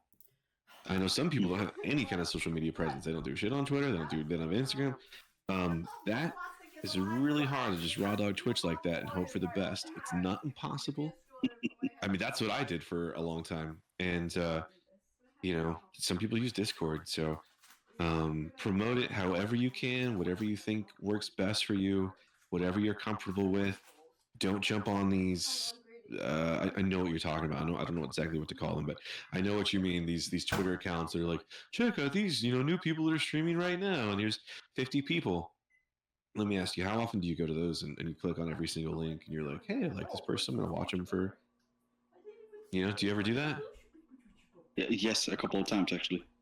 Yeah. Do you feel like you find like new people you really enjoy and you watch them on the regular? Like, if I had to give a specific number, I'd say like 4 out of 10. That's great then. Like I'm sorry. Go ahead. No, sorry. If you feel like you're getting something out of that and you feel like it's helping you meet new people, then I would say take that from it and you like their communities, be a part of their community, kind of. Get your name out there. Sometimes people get curious. They click on your link, or like, if someone's playing a game, you might be like, oh yeah, I've been playing this game too lately, and I like this about it. Those are nice kind of natural ways to network with people and kind of possibly get more eyes on you. Once again, don't be the dude that goes to somebody else's stream and be like, yeah, I've been streaming this. I'm going to stream it again right now, like in an hour or something like that. So if you can get something out of those, then get what you can out of those. I have not seen anyone really grow in a sustainable way from those accounts. I know some people that have gotten some small initial growth. I'm talking from like 1 viewer to 5 viewers, maybe, that kind of thing, but not really beyond that. But don't let that mean that you can't take what you want out of there. But ultimately, promote in a organic way where you can. Make sure that you're sharing like the content that you really think represents you best in the form that you're best at disseminating it, whether that's TikTok or YouTube Short or etc. Okay, very nice. I like your panels, by the way. I'm looking at your. Thank you. Thank you very much. I like the art noir a lot. Yeah. Oh, dude, I love that style so much. You should check out this game. That's cool. You should check out this game, Nobody Wants to Die, if you haven't seen it yet. I just saw it on your panels, so I've never seen it before. So it's really good. Big Bioshock vibes. It's kind of like Cyberpunk, Bioshock, Blade Runner. I think you'd really dig the style of it. Yeah, I checked out the trailer while we were talking, and I'm kind of surprised I haven't seen anything of it before now. Is it very new or? Just came out like last Wednesday. Yeah. Yeah. God damn it. I will not take up your time too much longer. One more question, if I might. Sure. I had a question about branding and rebranding, and you answered that kind of in the middle there.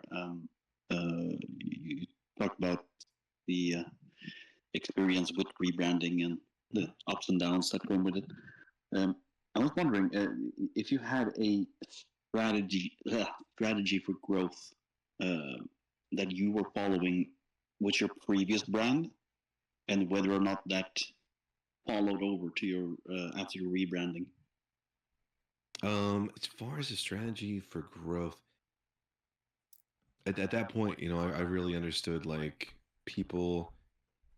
What they enjoy most is seeing when I'm enjoying the content that I'm making. So that I was already like, I need to make that number one over. Is what I'm playing going to be lucrative or prosperous for me to keep growing as, and then to give things some time to commit to and grow from there and evolve. And the rebrand didn't really change that much. My rebrand mainly was, going forward, the emotes that I make, some of the memes that we create, the jokes that I make, the way I greet people, the way we do raids and we do raid welcomings. Those are going to be more in line with the new brand, and the new brand was more in line with me. So, like I said, at first, everything in my old brand was like spy themed because I wanted to have a theme of some kind. I really wanted to have something cohesive that brought things together.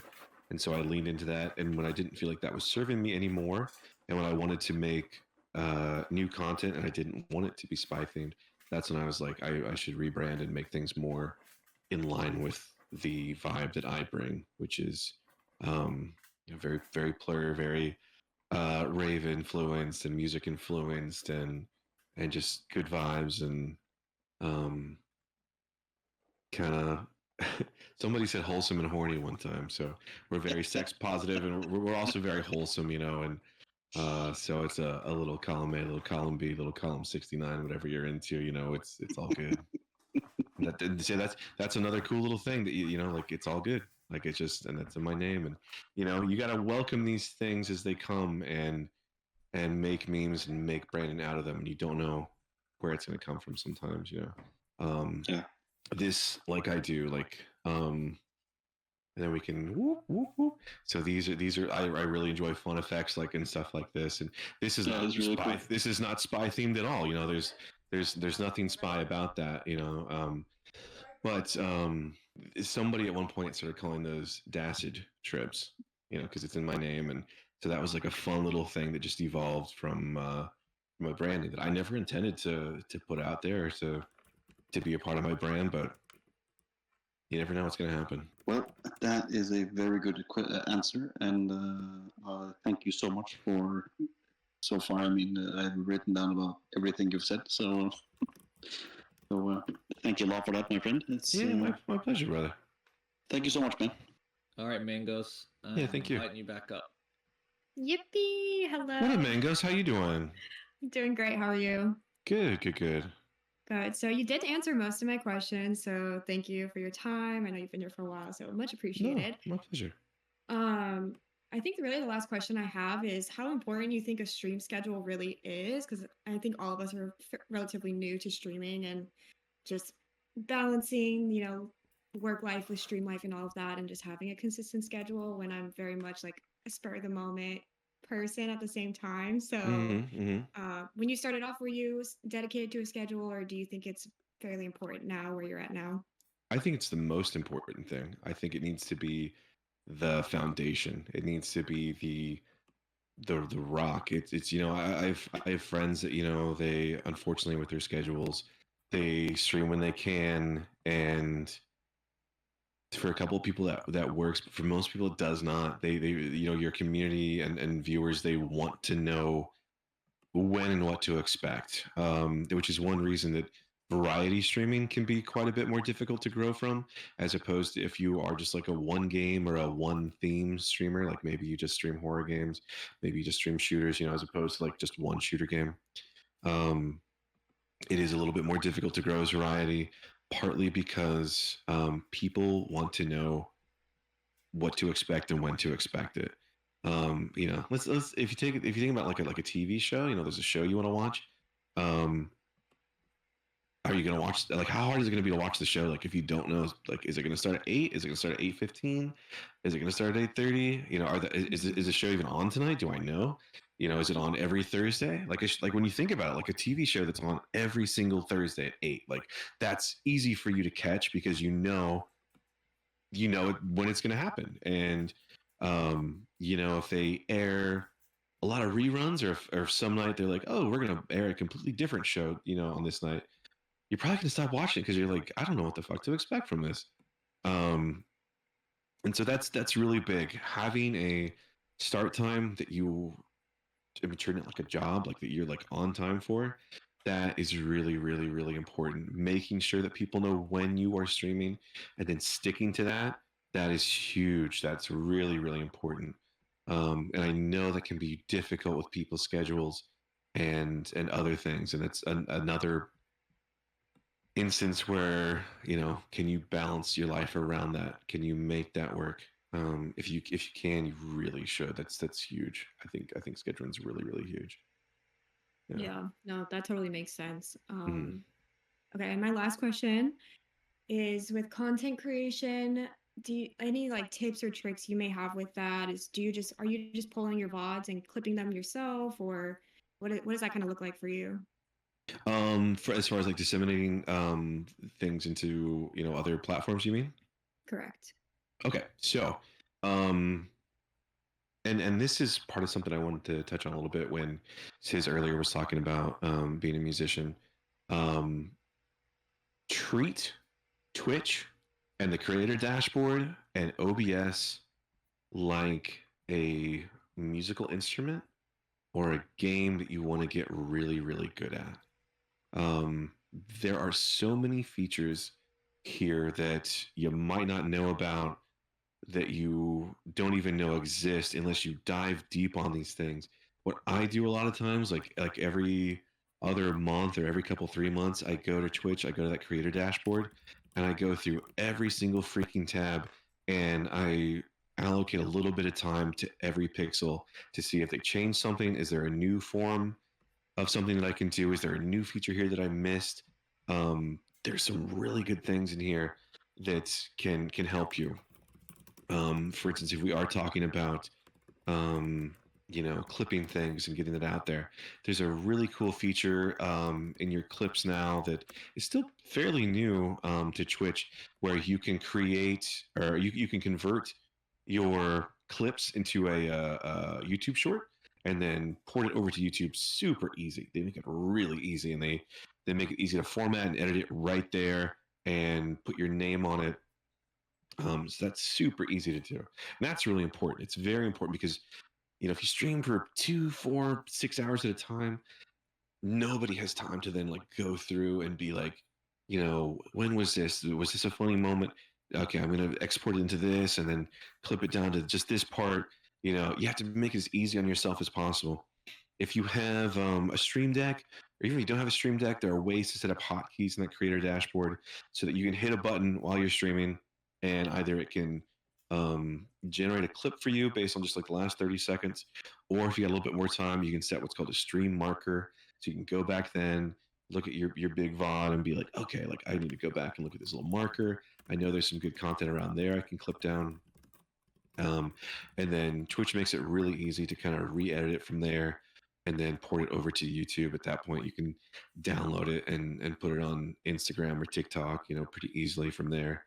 And you got to make it easy on yourself because nobody's got all the time in the world to be dicking around with these different things. You really got to streamline it, unless you have an editor that's willing to look through 8 hours of your stream and dig through that and chop it up. In that case, did that do you feel like that kind of answered it, or do you have anything? No, that was great insight. I appreciate it. Thank you. Was there another part to that? No, that was everything. I want to make sure I answered everything here. And so what do you use to stream? What's your main streaming program? OBS. Yeah, that's it's going to be for 99% of people, right? This is what I did. This is what helped me. I think it was Elena earlier asked me like how I do this. How do I do? And I have people all the time ask me like how I, just do fun effects and stuff like that, or how I do anything. And so treat OBS like your instrument, like your musical instrument, like it's your tool, that you are using, in your line of work, like it's your chainsaw or your welder, or you want to make sure you're utilizing every function of that you can. So dedicate a day, an hour here and there to just messing around with OBS, just clicking on every single thing, right clicking on every single thing. If there's a word you don't understand, a term you don't understand, if you don't know what a Lansco filter is, look that shit up, figure it out, and maybe that's a better way to stream for you. Check out all the filters, see what they do, see what they influence. Does it make your stream look better? Does it make your stream sound better? If there's something you really don't like about your stream, when you go back and look at it, and that's something you should totally be doing, going back and looking at your content and being like, I don't like the way my voice sounds in this part. Figure out why. Why does it sound that way? Well, what can you do to fix it? Research that. Research OBS and dig around and find new ways to produce your content more to your liking. The only way you're going to figure that out, the only way you're going to find something you don't know what to look for, is by just kind of exploring OBS and messing around with it and clicking on all the features. There's some tutorials out there for things, but usually that's of a more specific nature, because like if you wanted to do something like this, like what do? Google how to make trippy effects in OBS. Maybe you'll find what you're looking for. Maybe you'll find an 8-year-old video that doesn't really apply to this version of OBS anymore. Really dig around in there and dig around the creator dashboard too. Dig around all the apps you need to use, whether it's Instagram or TikTok. Really get to know those features as if you just started a high pressure, high paying job. That's like, okay, you know how to use this program. All right, make sure that we get this done by 4:00. Figure out all your tools and be familiar with your tools, and that'll make it easier on you to drive your content in the direction that you want to and further disseminate it so that the people can find it more accessibly. Awesome. Great advice. Thank you. Yeah, thank you. I want to touch on the schedule part real quick. Sure. So, and then this is for my schedule. I've been trying to figure it out. Like when I first started, I was just kind of like, I'll just stream as much as I can, like every chance that I get, because I feel like the more you stream, the more you're going to be out there, the more you'll gather. And then I've kind of refined that. I was like, you know what, let's just make a 3-day schedule, like chop it up, make it 3 days. That way I have like 1 day to stream, 1 day to edit, 1 day to stream, 1 day to edit, the weekend to network or something, right? Mm-hmm. And now I've got the concept, okay, well, maybe it would be best to just stream 1 day a week. And then that way I can put all my ideas, like have the full week to come up with what I'm going to stream, kind of skid it out, the idea of that stream, and then I have all week to be able to edit it, like spend hours on it, like make it really nice and clean, have all the time to put it out on all the platforms and all that stuff. Is there a sweet spot? as far as in schedule, as in like how many days you stream, or is it just kind of like person to person? Is it? I guess that's what I'm kind of asking. Definitely person to person. I think if you can get at least 3 in there, that is awesome. I have friends that have made partners streaming the bare minimum because of their family schedules. That's all they allow. Those are more the exception, not the rule. I think 3 days a week, if you can, is a great number. Of course, 7 days a week is not great because then you aren't leaving yourself a lot of time to edit things, to put yourself out there, to network, to do all the other back work, leg work besides just streaming. That's kind of a common mistake a lot of people make is they figure the more I stream, the more I'm going to see a payoff. And it's a great way to get burned out because you're not going to see it. It doesn't work that way. You don't just stream X amount of time, you get X amount of payoff for it. So I think 3 days minimum is awesome. Personally, I stream 4 days a week. I always have. I try to stream at least 4 hours if I can. Sometimes it's just 2 or 3. I try to make sure though I definitely get those 4 days when I can. And sometimes I got to be gone for the weekend and stuff like that, and it's not a big deal. So if you can do at least 3 to 4 days and 2 to 4 hours there, I used to do 6-hour streams always, and that was definitely a little bit better for me. But I don't always have time to do that right now. So, and also think about what time slot you can do. That's going to vary a lot, depending on where you're at. When I first started streaming, I was working at night. I didn't get off work till like 11 o'clock sometimes. So I would go live at 1 a.m. and then stream till like 5 or 6 or 7 a.m. That really, really worked for me. I ended up having a pretty good overseas audience from that. And a lot of late night streamers that would be stopping at about 1 a.m., 2 a.m. would come in and raid me. And that worked out pretty good. I miss it sometimes. But and morning is a great time too. If you can stream at like 8 a.m., that sounds crazy. I know it doesn't work for most people, but if you can stream at like 8 a.m., that's a really good time slot, actually. A lot of people that are at work watching and stuff like that. So,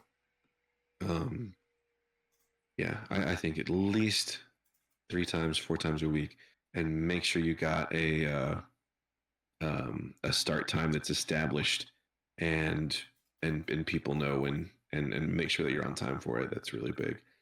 If you can make that time uniform across those days, like if it's always at 6 p.m., that's awesome.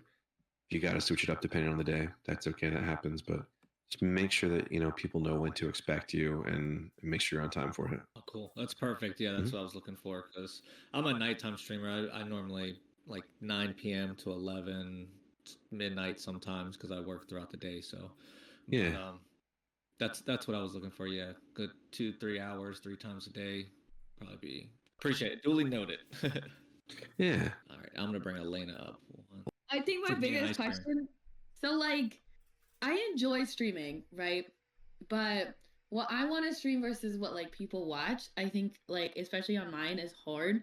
So I have a lot of people that are like, do this, and I'm like, oh man, like I don't want to do that. But I also like I feel like streaming is also up and down with me, and also like my dog passed away last week, which like everyone here knows, and thank you everyone for reaching out. Sorry to hear that.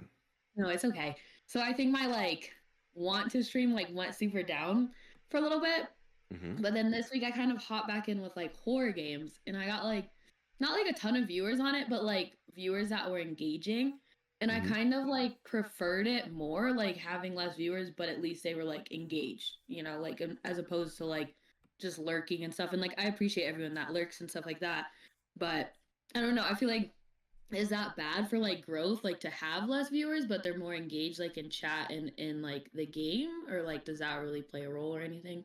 There are streamers that have a lot of viewers that like to lurk, and some people are gonna get more engaged with like content that can maybe sometimes increase your energy if you see your chat really jumping, but it doesn't mean that that's like better or anything. Are you trying to say like the embedded viewers versus like the ones that actually engage? Like, does it hurt? Yeah. Like how like part of you guys will like tab me, and like I appreciate that, but then like yesterday for instance I was playing a horror like Bam Ban or whatever, but I was playing that, I just got like random viewers that would pop in. More viewers is always going to be good because it's going to put you further up in that viewership chain. Like I told you, like if you look at the discovery page for a category, it's going to put you higher up there. So when we were talking about that Royale streamers team with Moshi, there are two types of people that would use that program. Some people are streaming whatever they usually stream. Let's say it's PUBG. The top PUBG streamers at the time were like thousands of viewers. So streaming PUBG with like 100 people when you really only have 8, it's kind of whatever. It's not going to make much of a difference. You're going to have, it's going to look a little sus because you've got what says 100 people and maybe 2 or 3 of them are talking. Yeah. But some people really use that system in a positive way where, let's say, that system got them to 100 viewers. Once again, those viewers are not actually speaking in chat. They're not engaging, but they went to a game where having 100 viewers put them at the top spot for a category. Now, what that did was it made it easier for real organic viewers to go and find them. And whether or not they spoke in chat, it doesn't matter. They've used that system in a correct way. They've gotten something good out of it. I wouldn't worry so much if you are doing a game that's keeping people chatting more and stuff like that. There's going to be times where like you've got a good amount of viewers, but there's just one person that's just like trying to be the main character, trying to get all your attention and chatting nonstop, and it's all them. That's not necessarily a bad thing unless it annoys you. Yeah. But there's times when like I would have hundreds of viewers and maybe only 3 or 4 would talk. Because if we're doing a DJ stream, if we're doing a visual stream, if we're chilling and doing fun stuff, like some people just want to lurk. Some people just want to sit back and enjoy the experience. Like how many times do you watch a show or a YouTube or a TV and like, you actually engage with it, and you comment on it, you don't have to engage with something like that. And, I think it's good to let people enjoy the content however they want to. And if that's just watching, then that's cool. And that doesn't mean it's better or worse or anything. But I think having more viewers, like I said, to elevate you up that discovery, that's definitely a positive thing. As long as you're getting into those spots, as long as you're using it in a way that helps more people see you because you're becoming more discoverable. And also, I guess my other question too would be, I like playing like FPS games sometimes, but then I also like I recently just got on this horror kick or whatever, and it's been like fun because but like, is it bad like switching back and forth? Like obviously not like in the same stream, but like, let's say like, because I don't have like a designated day for what game I want to like do. I kind of just let everyone that joins decide, because I don't mind. But like, is it bad switching back and forth between like being more of like a story streamer versus like a FPS person? I don't know if you guys also. So why don't you have a designated day? Right now I work 2 jobs. Like I have like a schedule that I've been trying to stick to, but like today, for instance, like I was gonna do Sunday Fun Day, and like Woods and I have been trying to do Sunday Fun Day for like 2 weeks together, and we just keep struggling because like he'll be busy or we both live in Colorado. And so it's just like both of us will be busy, or like today we had like this meeting, but I also was going on a hike with friends earlier today, and then I got. So you got to be careful about that kind of stuff. If you say you're going to stream on Sunday and then you don't, and you say you're going to stream on Sunday and then you don't, and you say you're going to stream on Sunday and then you don't. Well, I do. I just don't stay in the time because I kind of like use like Twitch like schedule thing, and then like I'll usually do it later. Like I'm gonna stream after this call, but I guess it's just more so like I don't do it in the times that I say. I'm doing, but like sometimes I will. Like during the week it's easier because it's like, okay, I get off work at this time, I know I'm not gonna be busy, but weekends are harder. And then if I'm trying to do like a collab stream, then it requires the other person's schedule to like line up perfectly. You gotta really lock it in. Like you gotta lock it in. I don't know what else to tell you. Like you gotta lock it in. Like think about if you're collabing with somebody. If you collab with somebody and we say 8:00 and you get there at 8:15, maybe it's because you're sick, right? Maybe it's because you're sick. Yeah. Shit happens. But then you collab with them again and like, sorry, I was late to this. You know what I'm saying? Like, if you're consistently late, if you're consistently inconsistent, then that's what people take away from it is like, I don't know when this person's going to stream or not. Like, and they're not going to continue to spend their time on you or engage with you if they don't have something reliable to engage with. Yeah. Well, and also it's weird because on the only day I have issues is Saturdays for whatever fucking reason it is. And it's weird because no one's home. It's just me. And like yesterday there was like a storm. But like for whatever reason, the bandwidth going back and forth from like Streamlabs to Twitch, it'll just like shut down. So it'll just stop the stream and I have to reboot it up. But like luckily like yesterday night I like people were picking up on it and like people were like stopping in and then like I think it was Daniel that joined. He joined, he was like, "Did you like start your stream over?" And like one of the people in chat was like, "No, it just keeps like cutting off randomly." So like they backed me up because they're like, "She doesn't like keep ending it. It's just glitched or whatever." It did. I was in there and then it just cut off. And I Yeah, was like, it just cut off.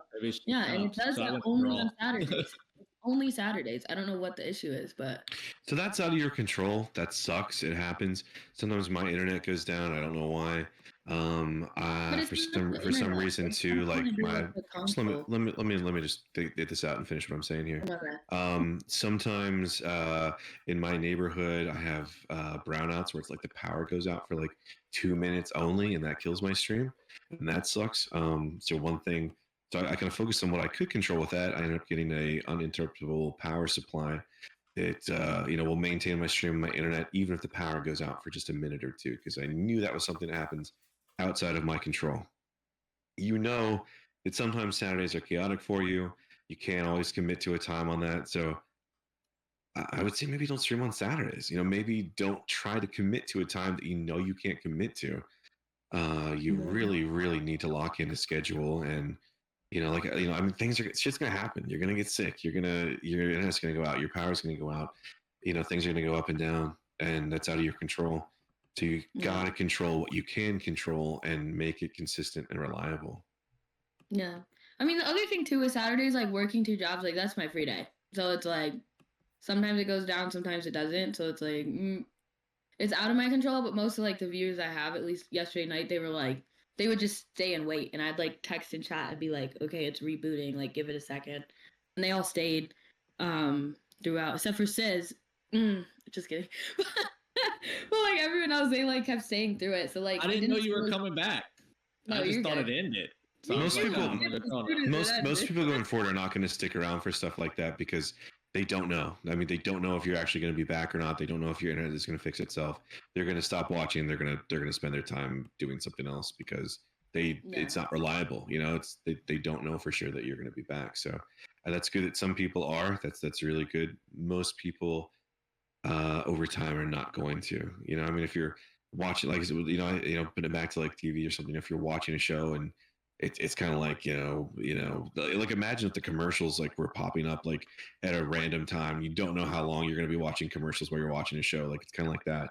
Imagine if like the time that you actually get to watch what you want to watch is totally inconsistent and up and down. Most people are going to click off of that and find something else to watch because it's their free time that they're spending, and nobody wants to watch a blank screen. Good analogy. Render has a question, Elena. If he answered all yours, I'm gonna bring him up.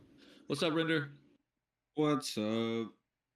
What's up, Render? Hey, so I got this is a genuine question because it's happened to me, and I don't know if anybody else has ran into this, but if it does, this could help them answer it in the future or have a way to fix it. What do you do, or what are your thoughts about when a streamer gets botted? Like the chat gets botted out. Yeah, that's gonna happen. It sucks.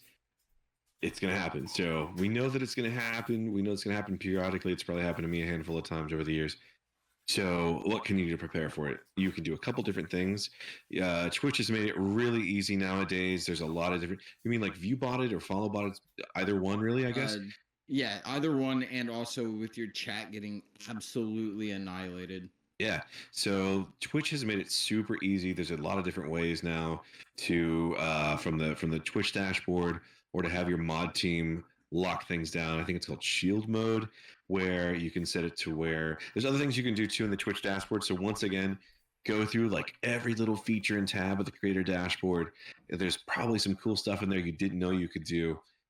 Consider, if you want to make it so that only accounts that have been active for, I think there's a way to like make it so that people can only talk in your chat if they've been around for 10 minutes, if they've been around for a week, and not necessarily like following you, but I mean, you can set it that way too. Make it so only people that have a verified email can chat. That's a really good way to block out bots and stuff like that. And there's some emergency things you can do and tools you can use like shield mode. And I think it's a really good idea to brief your mod team on what these features are and how to use them, so that they know when shit does hit the fan how to lock things down. So different things you can do. You can put chat in like sub only mode real quick. If you have like a follow alert that goes off, and you don't want it going off a million times, maybe just take that off, or edit it in a way, or make sure you have like a pause alerts button or a skip alerts button, whether it's a hotkey on your keyboard or if you do have a Stream Deck. There's different ways you can utilize those. If that's a concern, and it should be because it happens all the time on Twitch, check out your tools to combat that and to defend against that. Yeah, and there's certain platforms that you can basically clear your chat like in one step. So if your mod team knows how to do that, they can do that for you as well. Yeah, you can type /clear too nowadays in your chat. You can just type /clear, and then it'll just wipe the chat for non-mods. Exactly. Yeah. Yeah, there's a lot. There's so many more like tools than we used to have back in the day. So once again, just check out that creator dashboard on Twitch and see what's new out there and learn how to use those tools. I can also demo that for people if they want to know that as well. That'd be good. Yeah. Heck yeah. Well, that's all I had. I just knew I knew that happened to me. I figured if somebody else gets hit with it, at least they can have an answer to how to fix it, combat it. I made a little video a long time ago. Yet. Oh no, don't even think like that, fam. It'll happen to everybody, dude. It doesn't matter. I've seen it happen to people with 0 viewers, 1 viewer, 3 viewers. Dude, it'll happen to anybody that just wants to be a dick. Like seriously, like because here's the thing: if they do a big bot raid on you or something like that, like who wants to buy viewers? When you think about it, who wants to buy view bots? People that don't have a lot of viewers. Yeah. So they'll go to a chat where somebody only has like 3 viewers or something like that. Odds are there's going to be a streamer in there.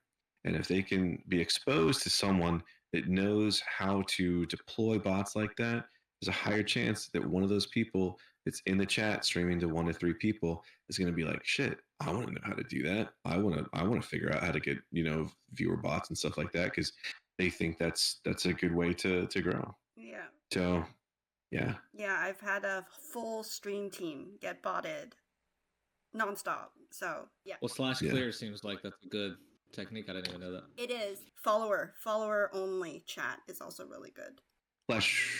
Follower? Yeah, the /followers, and you can change it to a specific time. Yeah.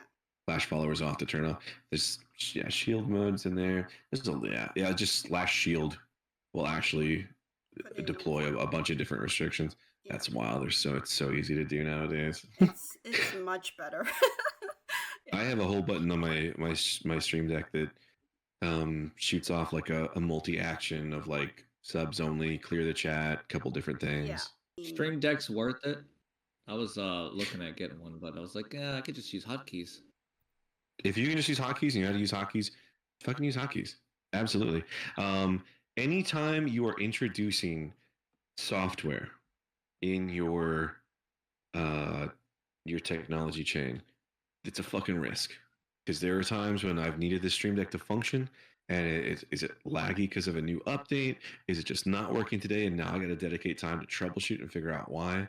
I try to keep things as software reliant as possible, or software unreliant as possible, as software free as possible. Every time I introduce something, there's a chance that software is going to crash and then I can't use the hardware. There's a chance that the new update's going to be buggy. There's a chance that they're just going to stop supporting it, and stop releasing updates to it. So if you're good on hotkeys and you've learned how to do everything with hotkeys, use your hotkeys. Like absolutely, it's no different. It's really just a separate hotkey system that you can put visual pictures on. So if you're a person that really has trouble certain hotkeys, and you can't remember what does what, and you want to have a picture next to it, and you're okay with spending the money on something like that, then do it. But not necessary, and not really worth the money. I think if there's just other better options, in my opinion. But also, if you want it, if you want to get it, Well, I just didn't know. I didn't know what the difference was. I was like, does it add extra features that like hotkeys can't do? That's why I was like on the fence of buying one because I was like, what if? No, nowadays I didn't there's know lots of the different difference. ways. Sure, there's lots of different ways to make a hotkey do everything that a Stream Deck can do. I do like the ease of certain things, like controlling my Spotify, and uh, it. But there's really no reason I couldn't use hotkeys for everything, and I use both in conjunction. I use a lot of hotkeys, and I use some for my Stream Deck, and it's all just kind of up to what I like. Cool. I have one more question for you. Sure. So, out of your whole streaming career, what do you think was the best? What do you think was like the best way that you do? You have any like tips or insights? I know you went over a whole lot of things that you can do, but if you had to nail it down to like the biggest thing, what do you think that would be? Besides like a schedule, and besides no life in it, and sacrificing your health and social relationships and everything else that you can to devote time into this to network, meet people, and see what works for you, and learn your equipment and learn your software. Besides those things, which are a little ruthless and not necessarily very healthy, and the schedule is super important. Can't say that enough. The other thing would be find a game that you like, that you can make your little niche in, that has a good amount of viewers, not a ton of people streaming it. You can be in those what they call the kingmaker spots, the first two rows that are more easily discoverable, and stream it consistently. People really like consistency. They like to know when you're going to stream, what day, specifically when to tune in, and they like knowing what to expect. When I started streaming Final Fantasy 14, I lost a lot of people that did not want to watch Final Fantasy 14. There were a lot of people that had watched me for a long time that just didn't want to watch Final Fantasy 14, and so they stopped watching. And I did pick up a lot of new people, and and that's how we eventually made partner. So the consistency is just super big. That's what you see a lot with YouTubers is having a consistent release schedule. So I think having something consistent that people can look forward to and they can expect, and making sure that you're getting things out there, because once again, Twitch's discoverability kind of blows. Making sure that you have like another platform that you're really good about, whether that's Instagram Reels. Come on, baby. Or TikTok. What would you say the best platform that you've seen? The one that works for you, baby. Or whichever one works for you.